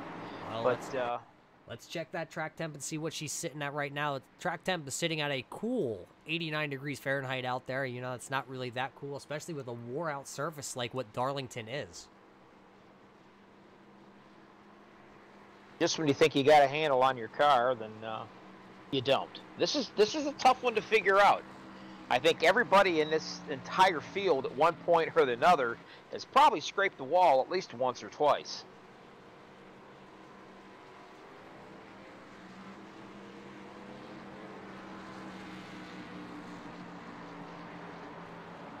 Well, I was looking to possibly get an interview in with the 69 of Brian Beach, but unfortunately not able to talk with him. He's coming down pit road once again. He's not in our chat, so unfortunately we won't hear what happened with the 69 from his point of view.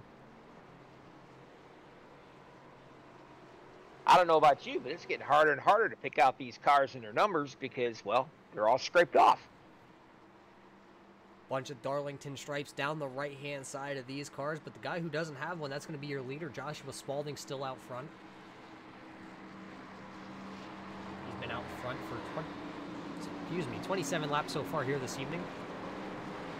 A couple laps, he'll bypass Katie, who was your leader early on, led 31 laps with that 00, but now she's back to the 12th position. She's already used a quick repair and has more damage on that 00 now, just trying to fight her way back. Excuse me. I'm trying to get over a cold here myself, but she's trying to fight her way back up through the field. He makes good headway, and then unfortunately she gets caught up into something and puts her right back into the back of the pack again. And it's been like that she's been behind the 8 ball this whole entire race. Thomas Gould also trying to make his way back to the front. He's back to 11th position. Started 23rd, was running second at one point. Had a long pit stop on that 21, now slotted in the 11th position. Steve Baker also kind of back from where he was. He's in their 10th position. Tanner Thews also back into the 9th position.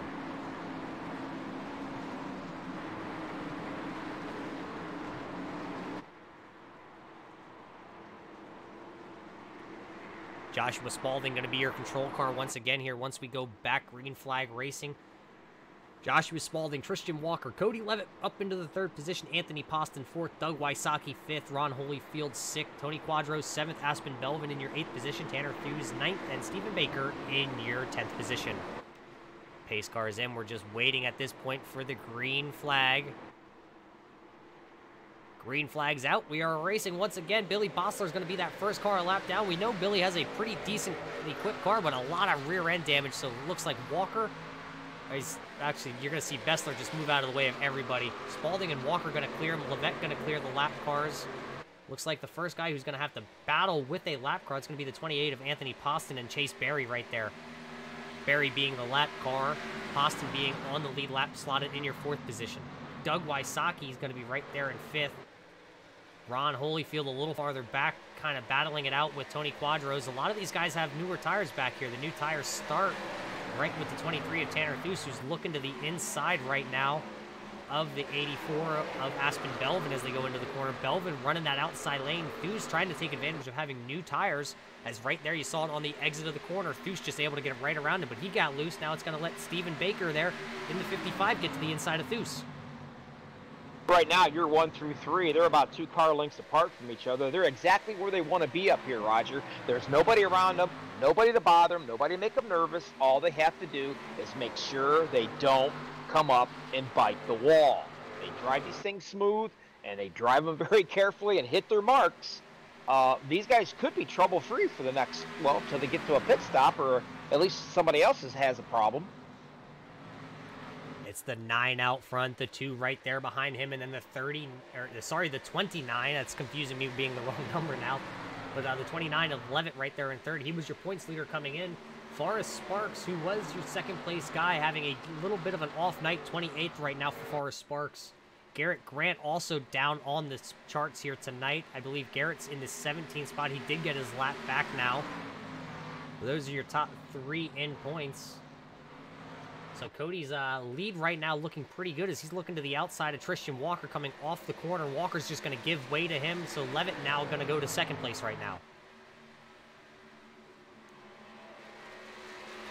He's settled down quite a bit in this race right now, Roger. He might be a little bit in a groove. I think he comfortable out here at least. There's nobody really around him that's pressuring him at all.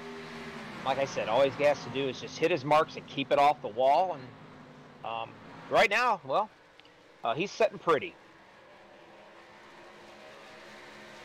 Cody Levitt up from the 24th starting position, now running 2nd. Let's see if he's going to be able to run down your leader, who is still the 9 of Joshua Spalding. Spalding has a 2nd lead over Cody right now, as Cody got around Tristan Walker and has put about a half second on Walker. Walker looks to be struggling right about now.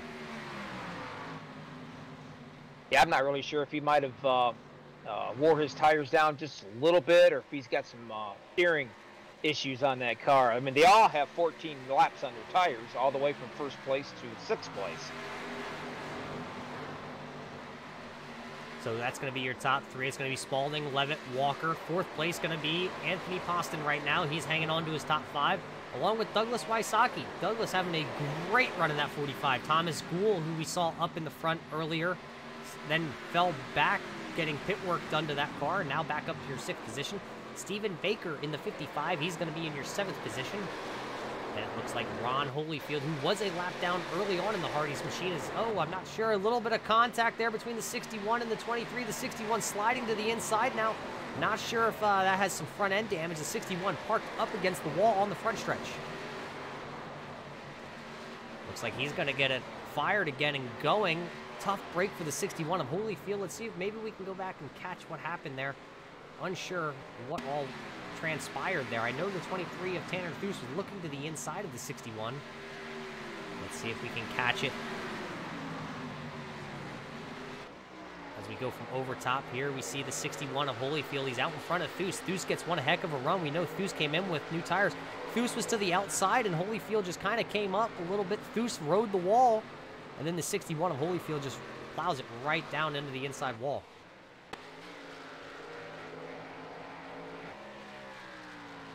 I watched Roger, lap 86 right there. Cody, it got loose out from underneath him there, and he barely touched the wall, but the bigger problem was that number 11 was right on his tail and just about hit him and sent him flying, but he managed somehow to miss him. Actually, it looks like Chase Berry in the wall once again coming off turn 2. Heavy damage now to that number 11. Maybe he's got the tire glitch. It looks like all 4 tires are still spinning, but he looks like he's just going to bring the Lego machine down pit road. Hopefully he's got a couple Legos left in the box. Joshua Spalding out front setting sail, running the high line, not afraid to go up there and put that number 9 Napa car against the wall. But that car still looks good for him running that high line. Yeah, he's running way up on that wall, too. I mean, he's definitely got a groove down. Apparently, he's extremely comfortable that close to that wall. But, yeah, he's got the Larson thing down pretty well right now. He's got the Larson line working for him. A little bit farther back in the field, though, the number 12 of Tony Quadro is having a great run here in that Mobile 1. Jeremy Mayfield throwback, I believe that one is. He's right now, has a little bit of damage on that number 12, but he's up to the 12th spot. 39 of Jacob Sayers right there in front of him. Jacob's still battling with the very heavily damaged car. Quadro's going to get around him, but then Quadro's into the wall, and then it looks like the 39 follows him right into the wall. Scott Bellum in your 14th spot. He just made it around Jacob Sayers. And Sayers, not a full-time runner here with the Friday night OP guys. He's kind of one of those guys who just kind of shows up when he can, just not having the night he would like to have in the 39. Yeah, Roger, a lot of these cars, my friend, they look like a Sunday night fairgrounds demolition derby out here. I mean, it looks like something you'd expect out of Bristol. There's a lot of tore-up race cars out here. You talk about Bristol. Bristol's going to be next week on the schedule, so that's going to throw another monkey wrench into this, as not too many people run Bristol Motor Speedways. Not many people run Darlington, so everybody with their hands full tonight, everybody's going to have their hands full next week also here. But hey, look who's slotted in your 7th position. Katie's making a march towards the front now.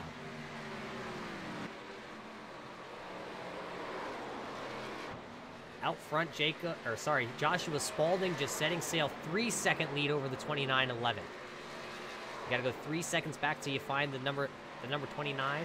Then you got to go another 1.5 seconds back till you find Tristan Walker. And Walker's in a battle right now with the 28 of Anthony Poston.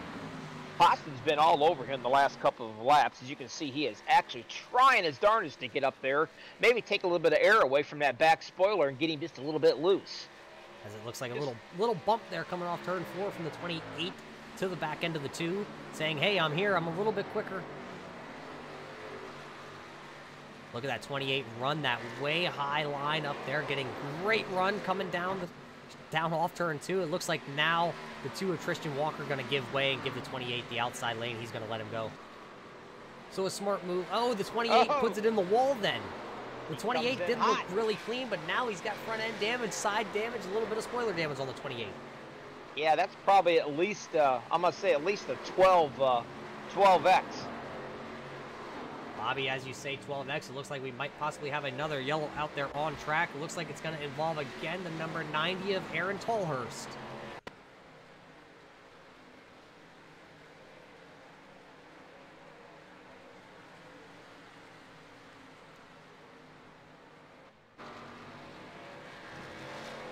Not sure what happened with the number 90 of Tolhurst here. We see him just kind of by himself right behind Quadros. Quadros being in the 15th position. You see Quadros had a little bit of a connection issue. Blinks out in front of the number 90.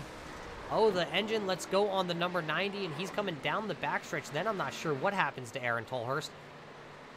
Not sure if it just locks up and it goes completely sideways on the backstretch for him.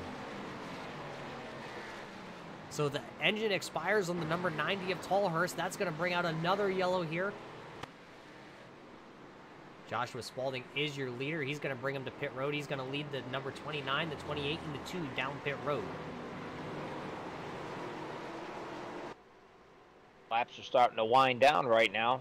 These guys are definitely going to come in and get some fresh tires and fuel. At some point in time, you might have to see who's going to play the fuel game, if you will, Roger.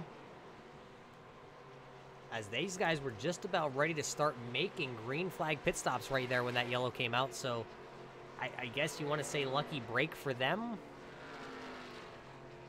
Yeah, definitely a lucky break. I mean, let's face it, they've went under the pits. They have 8 caution laps so far, so every pit stop just about's been under a caution. Throw a green flag one in there, and you know, that's just ugly. We don't want to see that just yet. Looks like Spalding's going to be your first one off pit road. Poston second. Then it looks like it's going to be Tristan Walker. Then the 55 of Baker. Then Katie Hayden's going to slot back into your 5th position. Your big loser here on pit road, that's going to be the 29 of Cody Levitt, who came in the 2nd position. Is going to leave, it looks like, in your 7th position.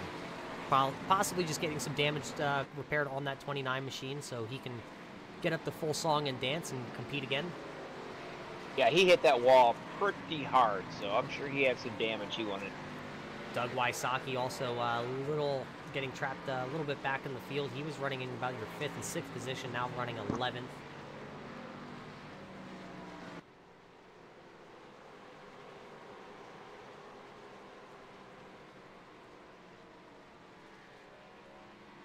Well, Bobby, I'd pull somebody into the booth, but we're not having too many people out there. Actually, here we go. We have a man who's out there on track having a good night still. We just talked about him, the 45 of Douglas Wysocki. Doug, you got a copy out there? Yes, sir. Well, Doug, tell us how that Sprint PCS machine's working out there for you tonight. That's running pretty good, actually. I'm just trying to ride here and let these faster guys go when I need to. See what happens at the end. See what happens at the end is you started a little bit farther back in the field probably than you wanted, but you're having a good day. You were up inside the top 5 a little while ago till that pit. Bringing it down pit road here. What happened under caution here on pit road? I really don't know. I thought I made a good pit stop. Maybe some guys took 2 or something. I don't know. I just biding my time right now. Well, I'll give you a little hint for you. Nobody in front of you has taken 2 tires. No? Don't tell anybody that we just told you that information. But how are the track conditions out there today? Are they a little slick, slidey, or is the track pretty grippy? Because it is overcast. Seems pretty grippy to me. I'm having a hard time in 3 and 4, but there's a few other guys the same way. But yeah, it seems pretty grippy to me. I mean, I'm having a good time. As you're having a good time, are those lap down cars at a small, well, we say small groove track playing a factor here tonight? I don't think so. Most of them, for the most part, like they're just kind of staying out of the way, when they need to. Well, hey, good luck the rest of the way with that 45 car. It looks pretty clean. Did you use a quick repair already? No, sir, not yet. All right, well, there we have it. Doug Wysocki still holding on to his quick repair in that 45 machine, so look out for him. Yeah, he's doing one heck of a job here from Darlington. Yeah, he is, not having to use a quick repair, 47 laps to go. Yeah, I'm going to say he's doing a good job taking care of his equipment.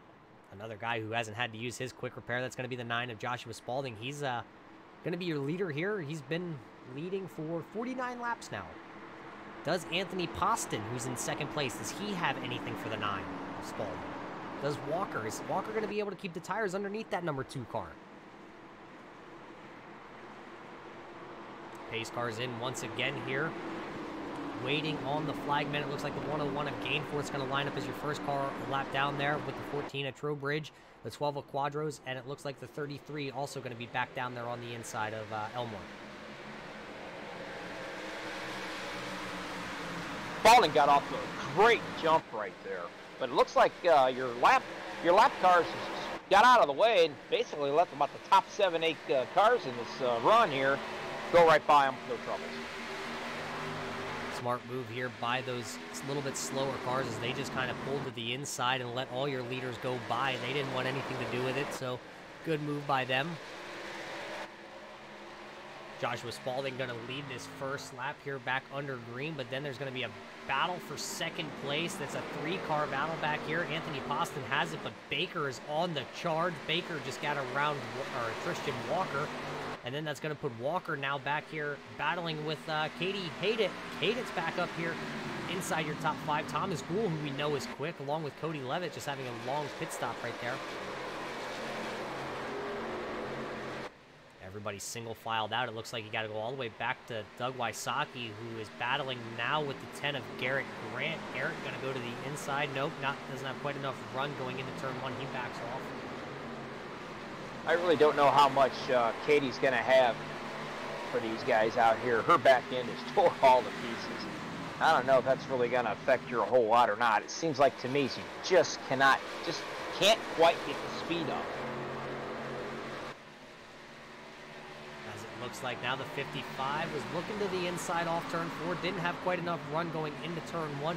He's going to slot back in there behind the 28 of Anthony Pasta. Now look at him drive it off the wall down to the inside again. Can he make it stick this time? Now it looks like he's at the back door. Nope, not enough run this time. Back behind the 28 to 55 goes.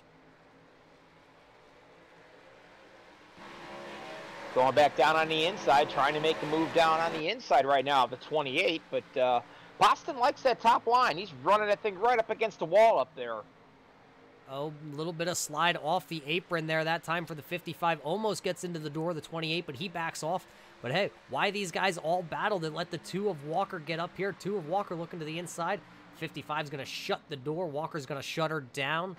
It's going to let these guys go back single file. Katie Hayden now up onto the back bumper of the 2 along with Thomas Gould. Cody Levitt now joins the dance. 41 laps to go, and these guys know it's just about the point where they're going to have to make a move, and they're going to have to do something here. They can get in contentions for this when the time is right to make the passes. You can see the 55 right there is trying his best down on the inside. Caution flag waves once again. It looks like Doug Wysocki involved in this one. It looks like he might have got turned by the 58 of Saban. Let's go back here on the Max Speed replay, see what happened with the 45. We just talked to Doug a moment ago.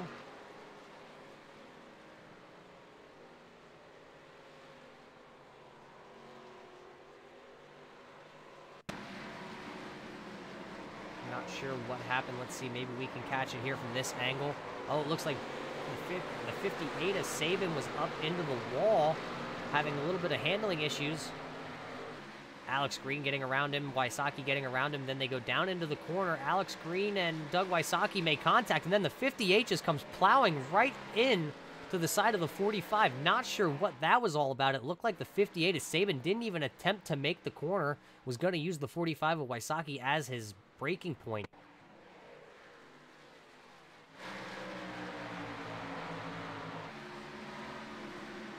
Yeah, he just literally just ran right into the 45 there, just took him right out. Not sure what that was about, because right there you see the 45 of Wysocki go by the 58 of Saban. 58 of Saban was in the wall. The 45 had nothing to do with him, no contact with him. 45 goes by. Alex Green and the 45 make contact, but then the 58 just plows right into the back of the 45. Pretty much something that you normally don't see. Looks like everybody came down pit road except for the 84 of Aspen Belvin. Aspen out there. Looks like he did use his quick repair probably on that last yellow flag stop. So he's got a fresh car. You know, it's a possibility, Roger. Things might be brewing up right here where this possibly could be a fuel mileage race. 39 laps to go. 39 laps to go. If we go green flag from here, these guys might end up just shy, might needing a splash of gas and go. Because I think we have it slated. You could possibly go 30, maybe 32 laps if you're saving, if you're letting off a little bit early going into the corners. Looks like Tristan Walker is going to be your first guy out. I think he might have taken 2 tires.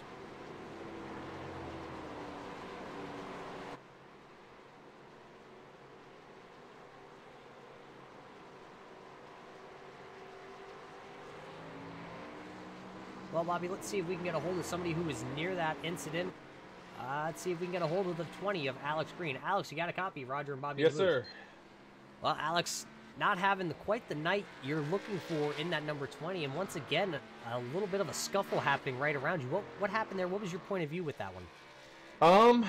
I can't remember what car it was in front of me. Just somebody. I saw Doug just get real slow. You know, I think he had an incident up there, and I was, I just saw the run, took that. Somebody got in the wall in front of us, one of the lap cars, and I took the bottom, he took the top, and I think when I checked up, I wheel hopped just a little bit. I think I hit the brakes a little bit too hard, touched him, and then they just had so much momentum in the back, they just came up. Yeah, Lady in Black hasn't been real kind tonight, but it's been a really fun race. Well, a lot of these throwback paint schemes out there, just like yourselves there in the Tony Stewart throwback, pretty much tore up here tonight. There's not too many cars out there that still have all the fenders left on it. Oh yeah, that Darlington stripe, it's famous for a reason. Well, I'm not sure if it's so much of a stripe here, especially for that 20 machine. Oh man, well, you know, I've had I've been getting it into the wall all night out of 4. It's just the car sometimes will want to turn, and then other times it you know, it just doesn't want to. But you know, I thought tonight was going to be a lot worse than what it actually was. I think we've had a pretty good race. Well, hey, you're 17th right now. It looks like you're going to be the last guy on the lead lap. So try and keep the car at least on the lead lap, and try not to put any more scuffs on that Tony Stewart car. Yeah, no promises. No promises, but we'll see what happens here in the last 30 laps. Well, hey, good luck, and like I said, try and keep it clean from here on out. Yeah, thank you, guys. There's Alex Green. You heard his point of view on that little incident. Looks like somebody might have just checked up a little too much or something. Well, Roger, up here at the front, we've talked about him for, I don't know, 3 or 4 times so far here today in this race, but the lap traffic is still in play right now, and number 33, it's actually the first car, I believe, on the inside right there. And that's got to be weighing into some of these guys on the leaders' minds right here. Looks like Tristan Walker didn't get up through the gears as planned. That allowed Joshua Spalding to get right to the back bumper. Now the 33 of Elmore bumping the 55 of Baker. Baker went up the track. The 33 is fighting for positions that he's not going to get here. Looks like he's now going to give way. The 55 of Baker is going to get by. The 69 of Beach is going to get by, but the 69 of Beach is a lap down. Looks like your next battle in line is going to be the 00 of Katie, and it looks like Travis McDaniels there is going to battle it up for 4th and 5th. Yeah, Elmore's 6 laps down, and him battling it up there with the leaders or whatever. I'm sure that's not making them any friends out there right now doing that. As it looks like possibly the 29 of Cody Levitt up into the wall. Cody's running in the 6th spot. That checked up everybody behind him. The 33 of Elmore, and then also the 22 of Ben Patterson. Oh, it looks like Garrett Grant up into the wall. Garrett holding it up against the wall, trying to let all these guys get by. He's going to fall from about the 6th position. Now it looks like he's going to fall to the 15th position before he gets out of the wall and everybody around him. Yeah, I'm not sure what's going on with your number 2, Tristan Walker, but he's falling back. Tristan Walker looks like only put on 2 tires, possibly on the last pit stop on that 2 machine. Just not working out for him. It's not giving him the handling, not giving him the grip to put the power down off the corner, slipping and sliding right now for the 2 of Walker. I'm sure he's screaming for a caution right now because now he's back to the 5th position. He was your leader here on the restart. I can probably guarantee you that he will not do 2 tires again anytime soon. 00 of Katie Hayden was under pressure there from Travis McDaniels. We got another caution out on track. Let's see it. Gonna involve the number 184, Lynn McNeese, involved in this. Let's see if we can go back and see what happened with him. He was running towards the back. Wow, looks like Aspen Belvin was the closest car to him. And it looks like Tanner Thues. He got a little help from him. Tanner Thues being in front of him, so let's see what happened here. Let's go from the chopper view. Let's go above these guys, see what happened. Lynn McNeese going to be that gold car right behind the white one. Oh, it looks like the 33 playing a little troubles right in front of all these guys. Everybody checks up. Everybody's trying to get around him. And the 84 just came up there of Aspen Belvin, looks like, Roger, and basically just hit him in the butt and sent him flying. So the 184, Lynn McNeese getting in a little bit of a scuffle here, getting turned around off the front nose of the 84 of Aspen Belvin.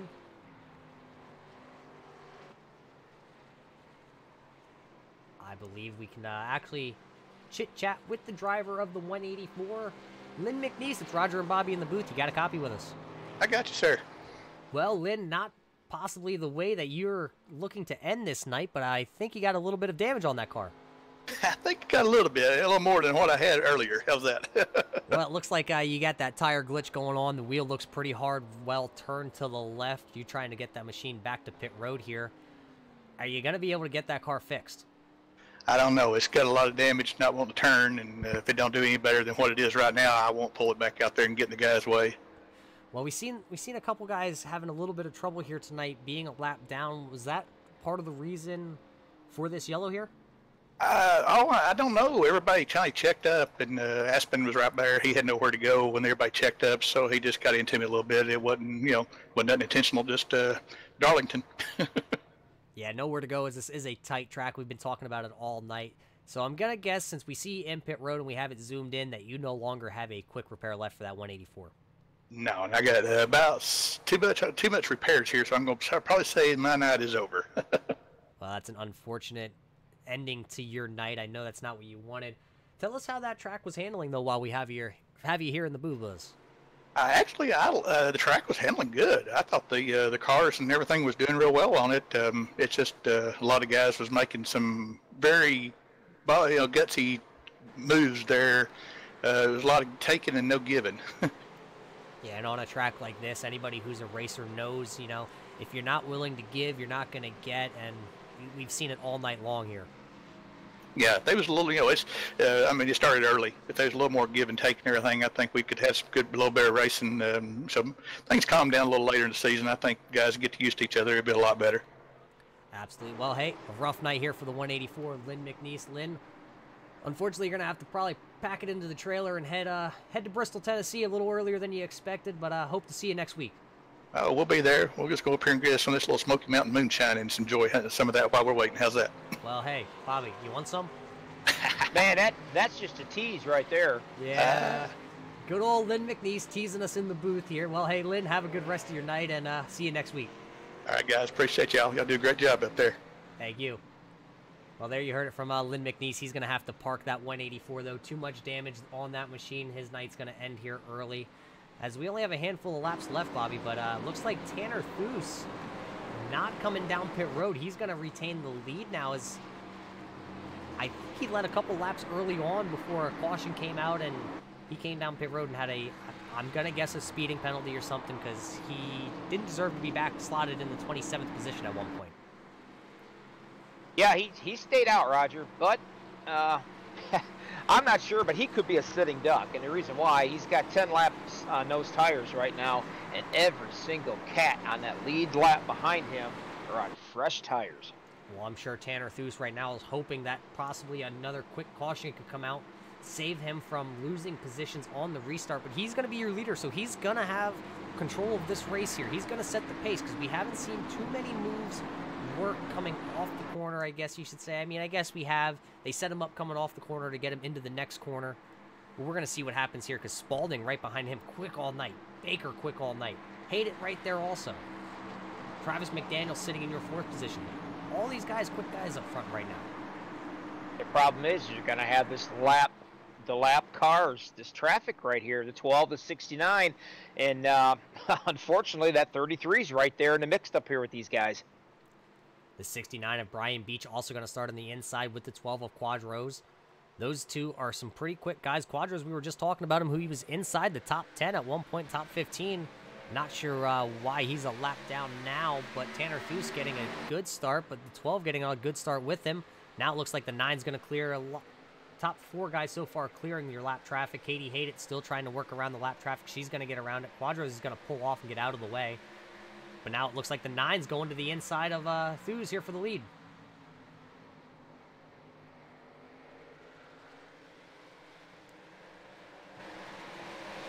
Joshua Spalding looks like he's going to be your leader off turn 4. He's going to lead the lap, but Thues is going to fight back on the outside. Spalding, though, with those fresh tires, going to be able to drive it into turn 1 just a little bit farther than the 23. Well, Bobby, it looks like caution. The dreaded yellow out once again here. Looks like the 12 is just spinning round and round and round. Let's go back and see what happened to the 12 of Tony Quadros, as he was the lap car towards the inside. See a bunch of guys bouncing off the turn 2 wall there. Not sure. Let's see where this happened. 12 Like of Quadros. 87 Oh, right there with your leader, or with your points leader. Battling it out. Points leader's going to get around him. Let's see. We're still watching the 12 car to see what happens. Looks like a check up there with the 87 getting in the wall. The 87 then tries to cross over the 12 of Quadros. Coming off the corner, it looks like the 87 of Travis McDaniel just into the back corner of Quadros. Quadros around. Oh, Garrett Grant comes in with nowhere to go. That's going to, looks like it's going to end the night for both of those drivers. The 12 car with heavy left front damage and Garrett Grant not able to go anywhere, just up in a puff of smoke. Tony Quadros looks like he's going to be able to limp it back around to pit road, but that's going to be ending to Quadros' night.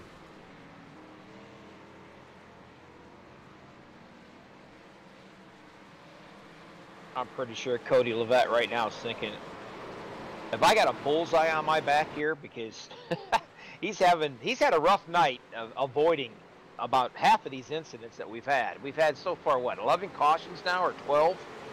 And Cody's had to avoid probably over half of those. Well, Bobby, let's see what happened here. Let's see if we can get a driver's perspective on what just happened back there.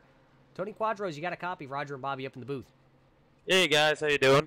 Tony, I'm sure this is not the way you wanted to come talk to us here tonight, but that 12 car all tore up. Tell us what happened out there. Yeah, you know, I saw the yellow flag fly and lifted, and I think the 87 behind me just didn't lift as early as I did, and he just nicked me. Just nicked you. Tony, tell us what happened there also. We saw you inside the top 10 at once. We were just talking about you probably, I'm going to say, not more than 10 to 15 laps ago. You were having a good day for that Mobile One machine. What put you a lap down? Yeah, you know, I didn't feel like I was having a good day, but yeah, I appreciate it, guys. Like, you know, the turn 2 is tricky, and when you know you don't play it right coming out of 1 into 2, you go right on the wall, and I did that a couple times. That's an unfortunate night here for the 12 of Tony Quadros. Tony, I hope we're going to see you next week. We know that car's tore up, so you're probably done for real this evening. Have you done any testing towards Bristol? No testing yet, but that'll be first on the list here, probably first thing tomorrow. Well, get out there. We know your night's done here, but get out there at Bristol and turn some laps. Hope to see you next week. Sounds good, guys. Thank you. So another guy's night's going to end here early, Bobby. Yeah, that's unfortunate. Basically, him and several others has parked their cars, put them in the car haulers, turned off the rigs, and probably went in the house and had a cold one and scratched their head and trying to figure out what went wrong.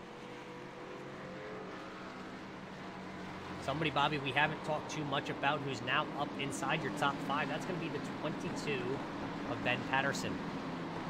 Ben started all the way back in the 27th position in that 22 Z-Line machine. Now up inside your top 5, so having a great day. Yeah, and you know what? His car pretty much looks like it just came off the car hauler, too, so. Nice and clean for him.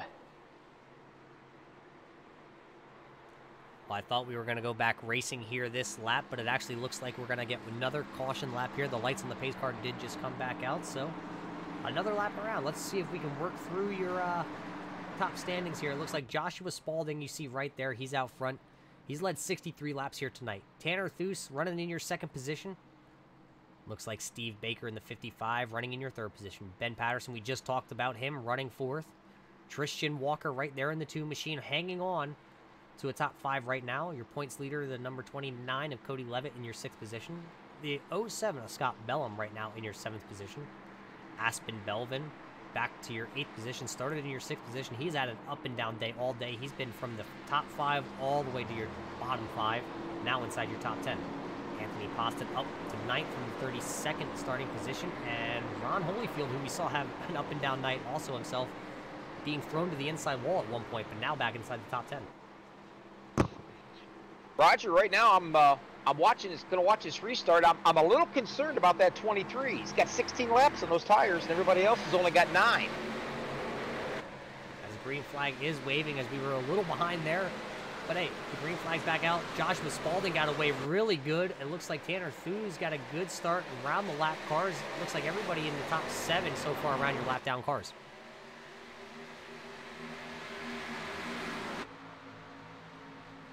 We're going to watch that 22 and the 55 right there. 22 takes it really high up against that wall, but those two cats ought to be able to run down this 23 of Tanner Thus with his tires that he's got on there and should be able to pass him at some point here. That's going to be your battle right there for second, third, and fourth, all nose to tail as they're working currently lap 127, 128 once we get back to the line here. Laps are winding down. Joshua Spalding, though, out front still. He's been in control of this race pretty much, I don't want to say since the drop of the green, but he's been out there for a good majority of the race. The 55 getting loose coming off turn 4. 22's getting just a little bit impatient. He's tucked it down in, and he just touches the 55, sends him up kind of high, but he was unable to make the pass, and the 55 just kind of scurried right on away from him. 55 is going to get away from the 22 of Ben Patterson. Ben's going to have to try and regroup here and make a charge. Tanner Thus, I'm pretty impressed, Bobby, being able to hang on. He stayed out on that, not the last caution, but the caution before, as he was your leader there for a little while. As it looks like possibly another caution is going to be coming out here. Going to involve the 21 of Thomas Gould, possibly going around. He was back into your top 10 at that moment of caution. Let's see what happened to the 21. He's driving right in front of the 87 of Travis McDaniels right here.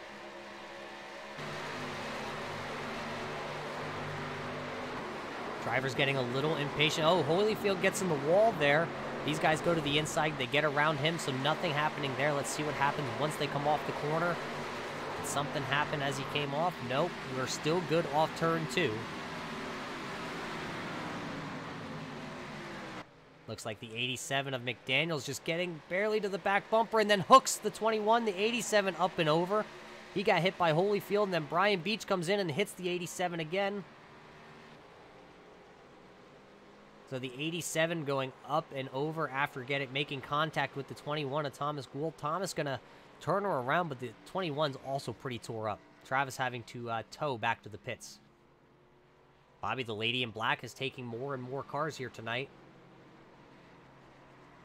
I think she's got it. She's got some in cahoots with the local body shops. Well, now we got a new leader out there on the track, Anthony Poston in the 28. He's going to stay out, but that's going to now put the 00. Oh, maybe not. Looks like the 2 of Tristan Walker is going to come out of pit road. I think he took another 2-tire stop here. Joshua Spalding's going to come out in 3rd. Tanner Thus 4th. Stephen Baker there in the 5th position. Patterson in 6th and Levitt 7th. Bellum 8th.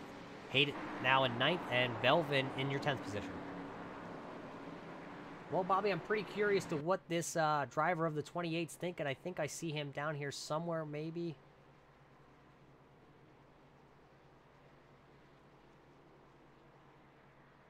There he is. Let's see if we can get a word in with the driver of the 28. Anthony Poston, you got a copy of Roger and Bobby up in the booth. Yes, sir, I do. Anthony, tell us what's going through your head right now. We know you started back there in the 22nd position, but now you stayed out. 15 laps now on those tires. Everybody behind you has fresh tires. What's going through your head right now?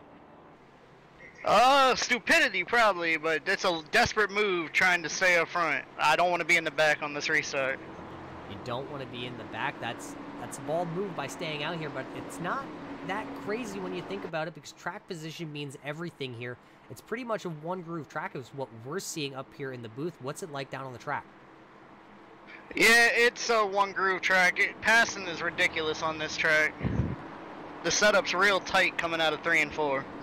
Now, you're probably about the 6th or 7th driver we have talked to under caution, and we've kind of got a little bit different saying from every driver. We got some drivers that say this car is handling really good. You're saying it's pretty tight. Where's the car tight on this track? Car's tight rotating through 3 and 4. It wants to push up in that wall. 1 and 2 is pretty good. Well, 3 and 4 being that little bit of a tight corner. On this restart, though, are you going to be worried about this? Looks like Jacob Sayers might be the first guy lining up on the inside. It looks like Sayers' car is pretty beat up. Are you going to be able to beat him to turn 1 with these old tires? I believe so. He's been given pretty good with the leaders. Well, hey, try and take that 28 machine the rest of the way clean. Yes, sir. Thank you.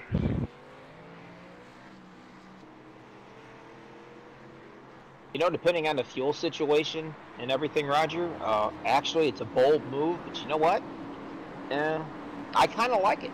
He is right on the borderline of being able to make it on fuel here at Darlington. I know the rest of these cats have plenty of fuel because they all came in behind him. He's the only one that's sitting out there on the older tires and probably praying for maybe one more caution because that might help him make it all the way. I'm sure he's going to be close. Now, Bobby, I'm not sure if you're looking at timing and scoring at the same timing and scoring I am right now, but I'm showing Anthony Poston out there for 16 lap on tires. Then we got Tristan Walker, who took 2 tires with a 9.2 second pit stop.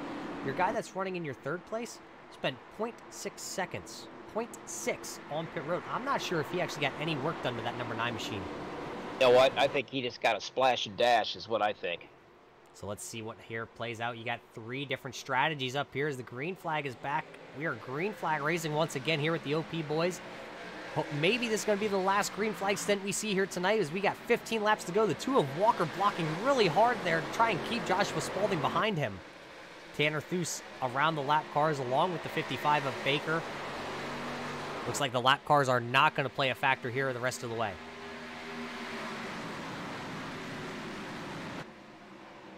Christian Walker getting to the back bumper of the 28 as they enter the corner. Kind of looks like, oh, Anthony Poston up a little bit of loose coming off turn 4. That's going to get the 2 side by side with him. Who's going to give way going into turn 1 here? Looks like the 28 still going to retain the position as nobody's able to get around him just yet, but the 2 might have a run coming off turn 2 here. I can tell you who's got a run. It's coming. Watch that number 9 and watch that 23 right there. For some reason why this top side's working really good for them guys. As you see the number 9 of Joshua Spaulding getting around the 2 of Walker, now diving to the inside, looking to go around the 28. Sorry, of Anthony Poston. That was a good move. 28's into the wall. Almost left me speechless right there. Yeah, I don't know how he put it in there, but he did. Joshua Spaulding back to the lead. Anthony Poston under fire now from the 23 of Tanner Thues. Tanner not able to make the move there, but he did get around Walker coming out of the last turn. Walker is now side by side with the 55 of Baker. That's going to be a battle for your 4th and 5th position. Now it looks like Tanner Thues, making contact with the 28 of Poston. The 23 around into the inside wall. No yellow. Now the yellow is out.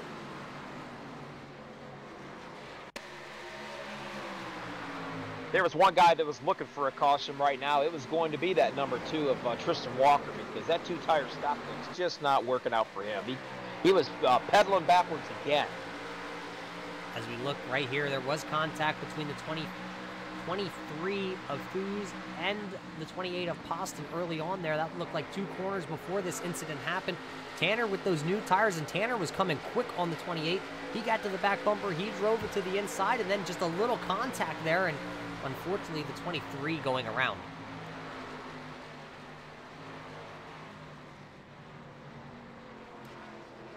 That's going to be a rough one for the 23 of Tanner as he was having a good night. He's going to limp it around here and hopefully be able to bring it to the pits. But let's see, maybe we can get a word in with the driver of the 23. Tanner, you got a copy? Yeah, I got you. Well, Tanner, not the way that you want to end your night. I mean, it's kind of been the song and dance. We've been talking to a lot of these drivers as it looks like the front left on that 23 machine is all locked up. Tell us what happened there coming off the corner with you and 28. Well, 28 was on old tires, and I know it was late race. I'm just, trying to stay up there, but, things happen. I had the run. I don't think he wanted to let me have the run. I think he wanted to maintain second. So if we had a late race restart, he'd have a chance, but, yeah, I don't know. Not too cool, not too happy about it. Well, is the night over for the 23? I believe I just saw you tow, so I'm going to take the wild guess and say it's completely over for the Good Wrench car. Yeah, night's over. Pretty bummed out. So we fought back all day, fought hard, tried to keep it clean, and it just sucks that I know tight racing happens at a late race, but it's a bummer that has to happen like that.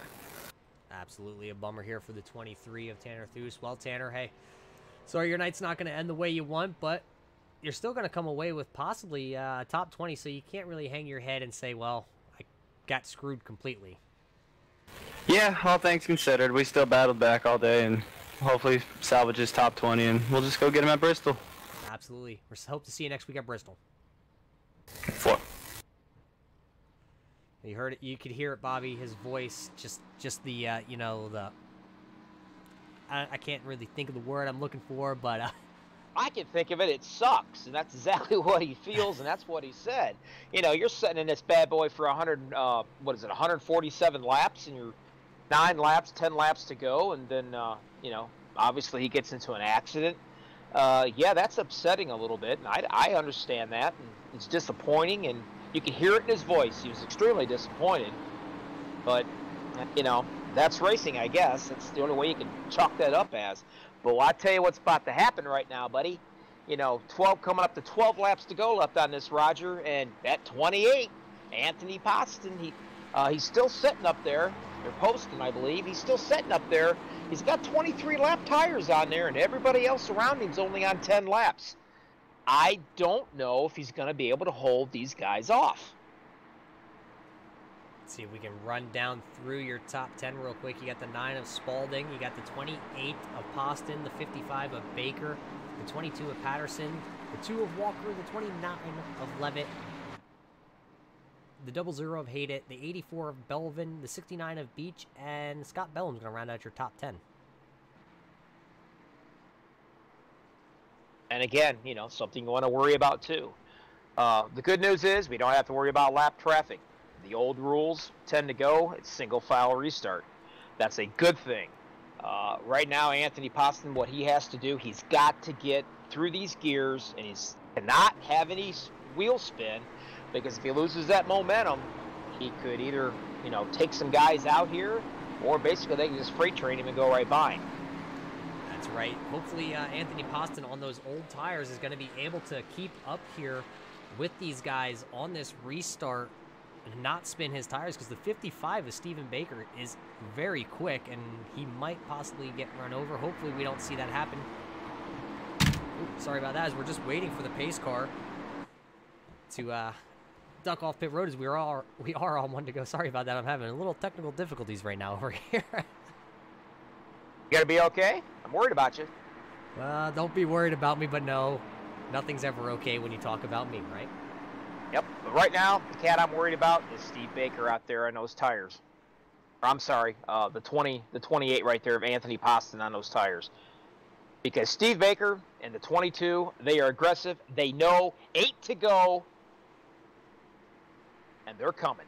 Going to be 7 to go once we get the green flag right here. Green flag is out. We are back racing, maybe for the last time here from Darlington. Spalding's going to be your leader. Spalding gets a great start. Poston actually with those old tires, a great start too. The 55 of Baker, though, was going to look to the inside and then kind of thought twice about it. Didn't go to the inside.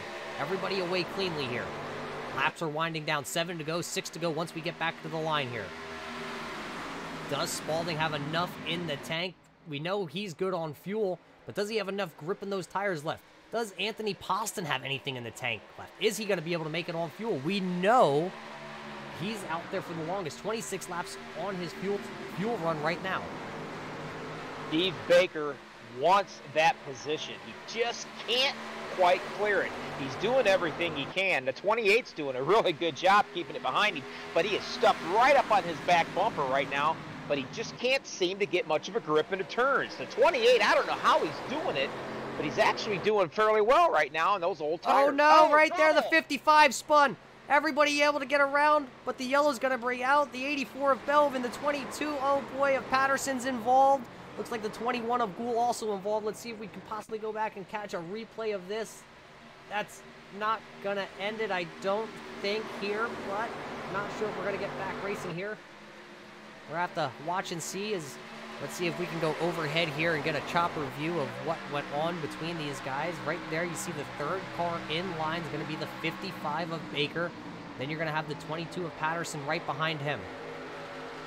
Looks like Anthony Poston just a little slow coming out of the corner. Oh, it looks like the 22 tried to fill a hole there with the 55.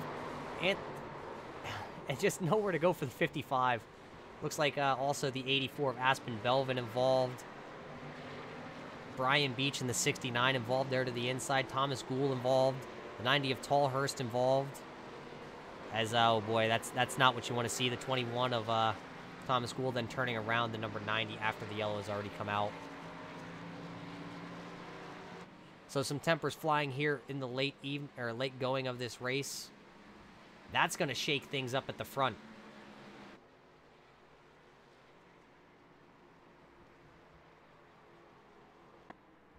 That's how your top 5 looks right now. It looks like Spalding out in the lead. Poston's going to hang on for a possible 2nd place. Walker 3rd, Levitt 4th, and Hayden right now in your 5th spot.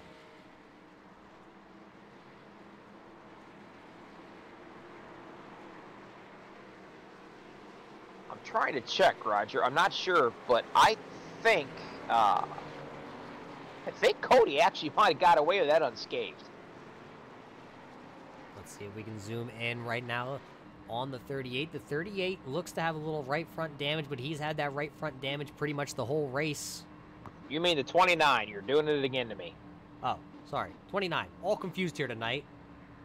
Rebadging of the 39 is now the 29. I'm confused. Didn't take much. They do it on purpose. Yeah, I'll tell you, I don't know if you could put that into slow motion for the people that's watching this, but I'm telling you, you couldn't stick a playing card between those two cars. I don't know how he got through that. But right now, there's your top 5 after 144 laps here out of the 147 scheduled for the distance. Right now, out front, we just said it a couple seconds ago, Joshua Spalding out front, Anthony Poston 2nd, Tristan Walker right there in the 2 car. He's going to hang on for 3rd, maybe. Cody Levitt in the 29, 4th. Katie Hayden in the 00 in 5th. Brian Beach worked his way from a couple laps down back into your top 10. He's running 6th right now. Thomas Gould, who was involved in that wreck, also in 7th. Scott Bellum in the 07 in 8th. Ron Holyfield battling back right now inside the top 10.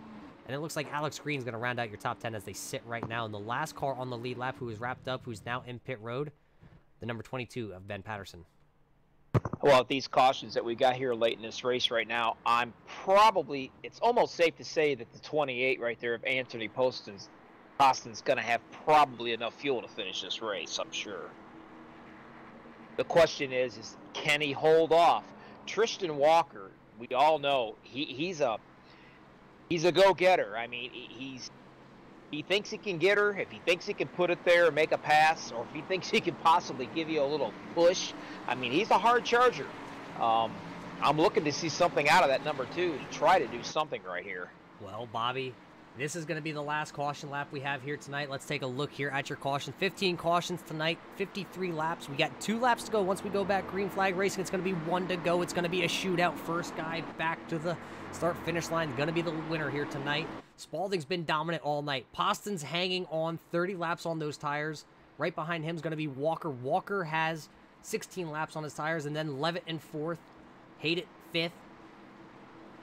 Let's see what happens here with the 28 of Poston. You know as well as I know right now, there are no friends out on track.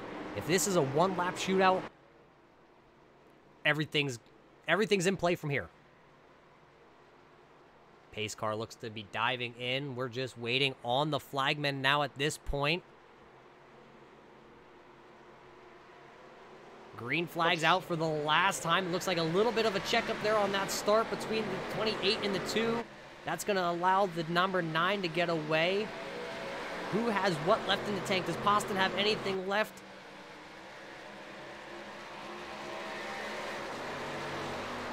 Looks like everybody's down and away. Oh, it looks like the 20 car is getting turned back here in the back. He's going to gather it up, but back out front now. Anthony Poston making one last dive to the inside. Not going to be able to hold it down there. It's going to be the number 9. Spalding's going to take the checkered flag here from Darlington. Poston's going to come home 2nd. Walker 3rd. Levitt 4th. Hayden's going to come back to battle for a top 5 here. I'll tell you what, hats off to that number 28 right there. Poston has got a lot of laps on those tires.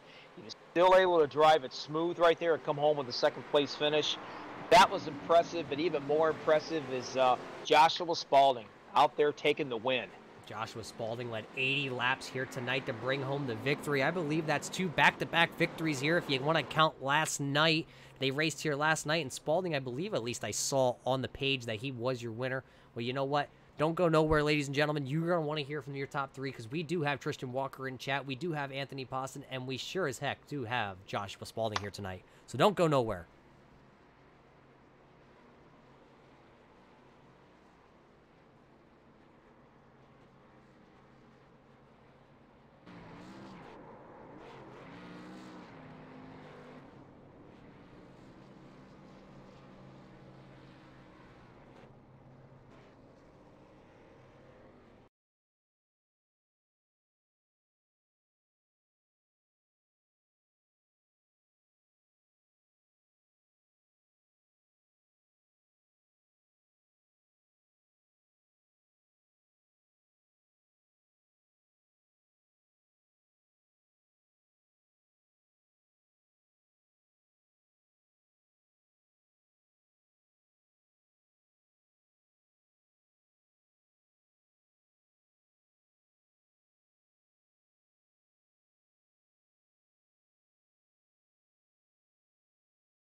Welcome back, ladies and gentlemen. If you just missed that, make sure you go back and rewind to watch this race in its entirety. 147 laps of Dancing with the Lady in Black, and it all came down to a green-white checker. First one back to the line was going to win it, but the first guy who didn't make it back to the line in time is going to be the number 2 of Tristan Walker, and I got Walker up here in the booth. Tristan, you got a copy?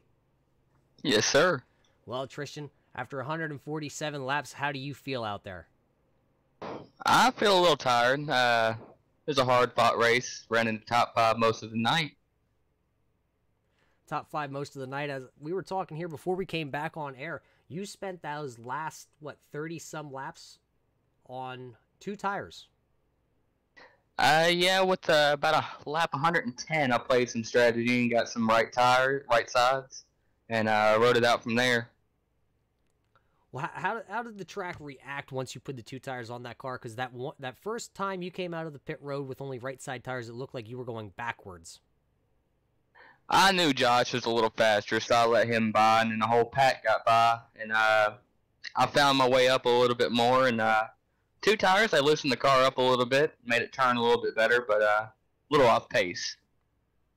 Little off pace, but not that bad for yourself as you brought that deuce home in the 3rd position. Other than taking the 2 tires, what did this track feel like tonight? The car was extremely tight all day. Out of 2, it felt like you were going to hit the wall every time. 4, you almost slid up every time. It was a real hard one to drive today. Yeah, so just talking here behind the scenes, what was your thinking coming into tonight? Was this going to be one of your tracks that you looked to do pretty well at, or were you just trying to get out of here with a good top 10 finish? Well, last night in the practice race, I ran pretty well. I finished 2nd. And then tonight, I backed it up with the broadcast and ran 3rd. I'm okay at this track. I have a love-hate relationship with it. Well, love-hate relationship, yeah. You're probably going to bump this up a notch on your tracks that you probably like as bringing it home 3rd. Is there anybody you got to thank, though, on that? I believe you drove the Miller Genuine draft car here tonight. I just want to thank my teammates for giving me some support during up in the top 5. Thanks, Alex, and you guys for putting on the broadcast. We really appreciate that. And it was just a fun race tonight, guys. Well, it absolutely was a fun race. Anytime we come here to Darlington, it's going to be a fun race, but you put that deuce there in the 3rd position, so congratulations to you on your 3rd place finish. Bobby, I know I took your 3rd place interview away from you, but I think you caught up now with your 2nd place runner. Yes, I did. Anthony, got a copy? Yes, sir. I got to tell you what, pal. I watched you out there, 32 lap old tires, and I'm still scratching my head. I don't know how you did it. The 3rd place, Tristan Walker, the 55 there for a while. I mean, of Steve Baker. I mean, man, they did everything they could to try to get up and try to get around you. But, buddy, I mean, you made those old tires work. Yeah, I seem to be pretty good on old tires. It's always been a thing. I've run a little bit better on older tires than some people. But real fast, I just want to shout out to the 23 that if I came down on him a little bit, I apologize. That's a stand-up thing that you said right there. I'm not sure exactly what happened. I was too busy watching all you guys battle this thing out. I got to tell you, Anthony, I'm really impressed that you did come into 2nd place right here with those old tires.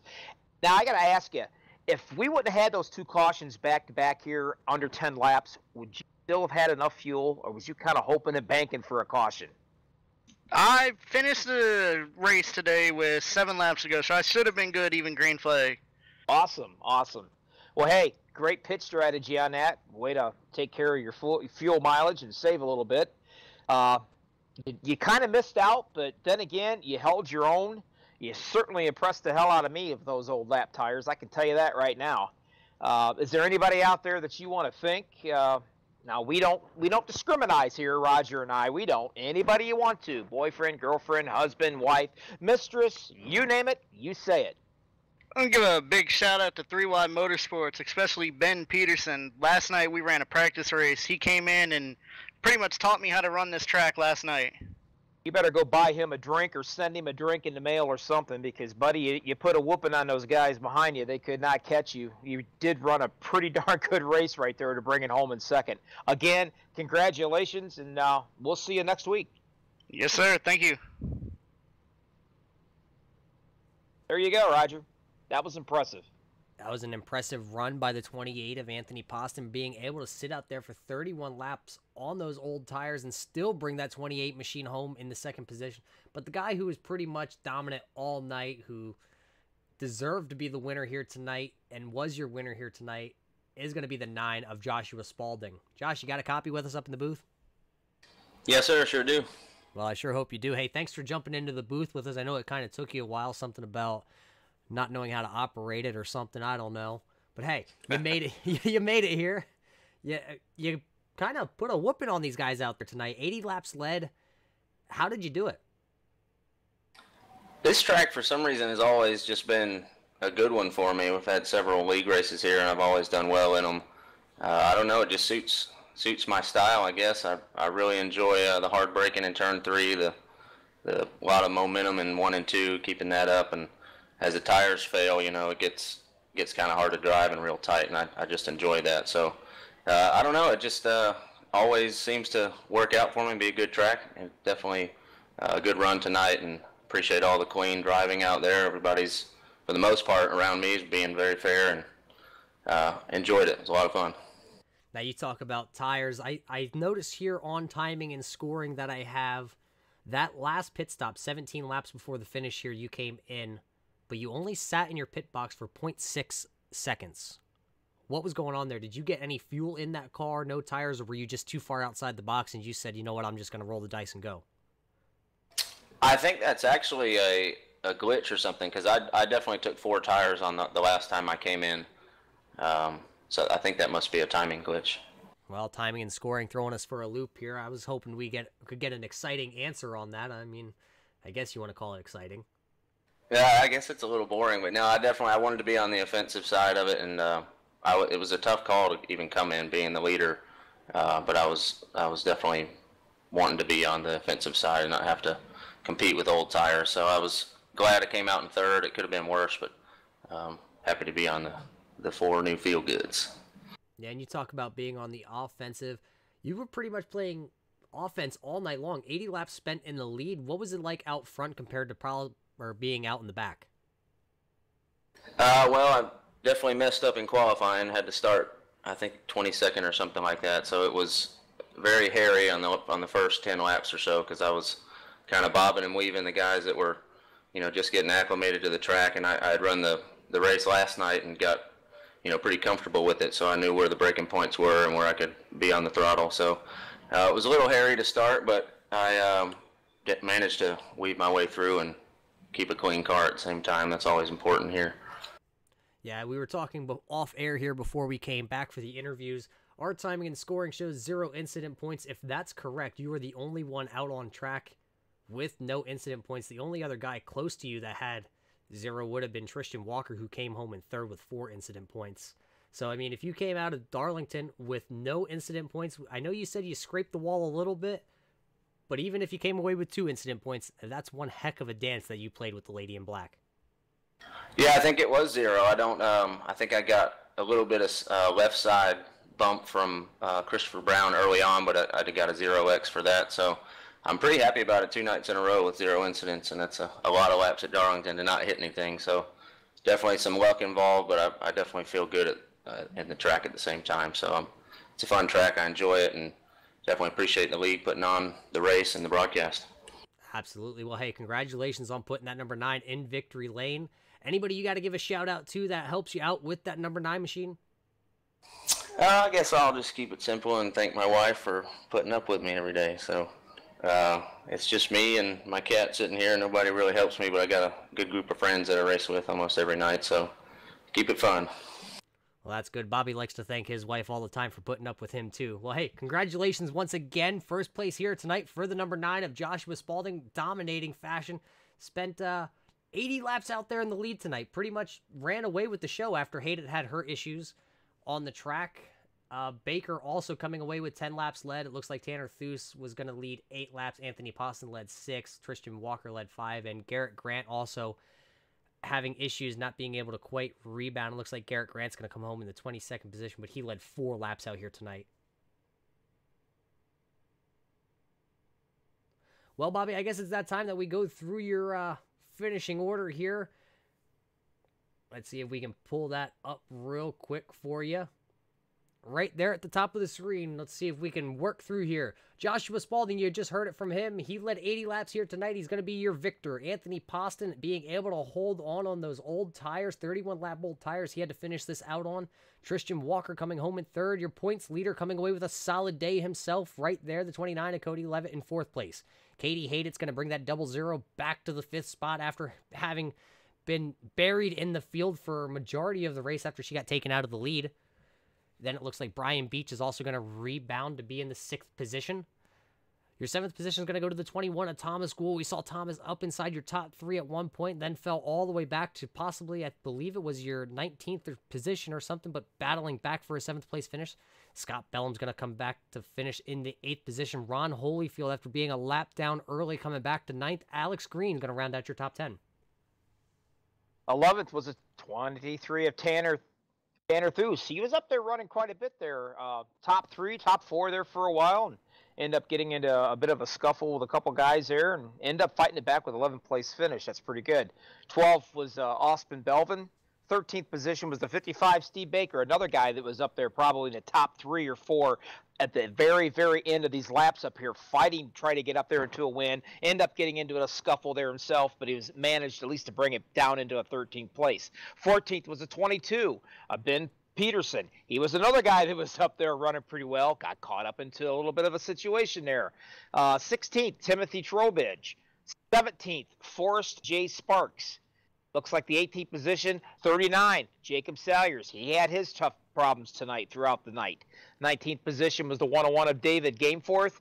Your 20th was 87 of Travis McDaniel. I'm sorry. Looks like your 21st was the 58 of David Sabin. He was another one that had some issues half the night long. This is a tough track on these guys. 22nd position was the number 10 of Garrett Grant. He ended up going a couple laps down quite early in this race. Some problems with that. The 23 position, 45, Douglas Wasaki. He was another one that had some incidents with the Lady in Black. The 24th position, the number 12 of Tony Quadros. He was another one that was having issues. Looks like the 25th position, the 33 of Brent Elmore. That guy probably, he gets my my award for the roughest night for anybody out here. This guy had problems all night long. I'm sure he's happy to get out of this track. 26th position was the 11th of Chase Berry. 27th position, number 90, Aaron Tolhurst. 28th position, 25 of Bill Bessler. 29th position, the 95 of James Mayer. 30th position, 37, Christopher Brown. Rounding it off to dead last year, the 31st position of 01 of Rick Greenaway. Well, Bobby, thanks for finishing up the order for us. I was on a roll. You were on a roll, and you continued on with it. Thank you for that. But that's going to about do it here from Darlington for MaxSpeedTV. I'm Roger Muth. That's Bobby Johnson. You just watched the OP Racing League. Until next time, that's going to be next time at Bristol. Next Friday night. Tune in. Till next time, knuckleheads. See ya.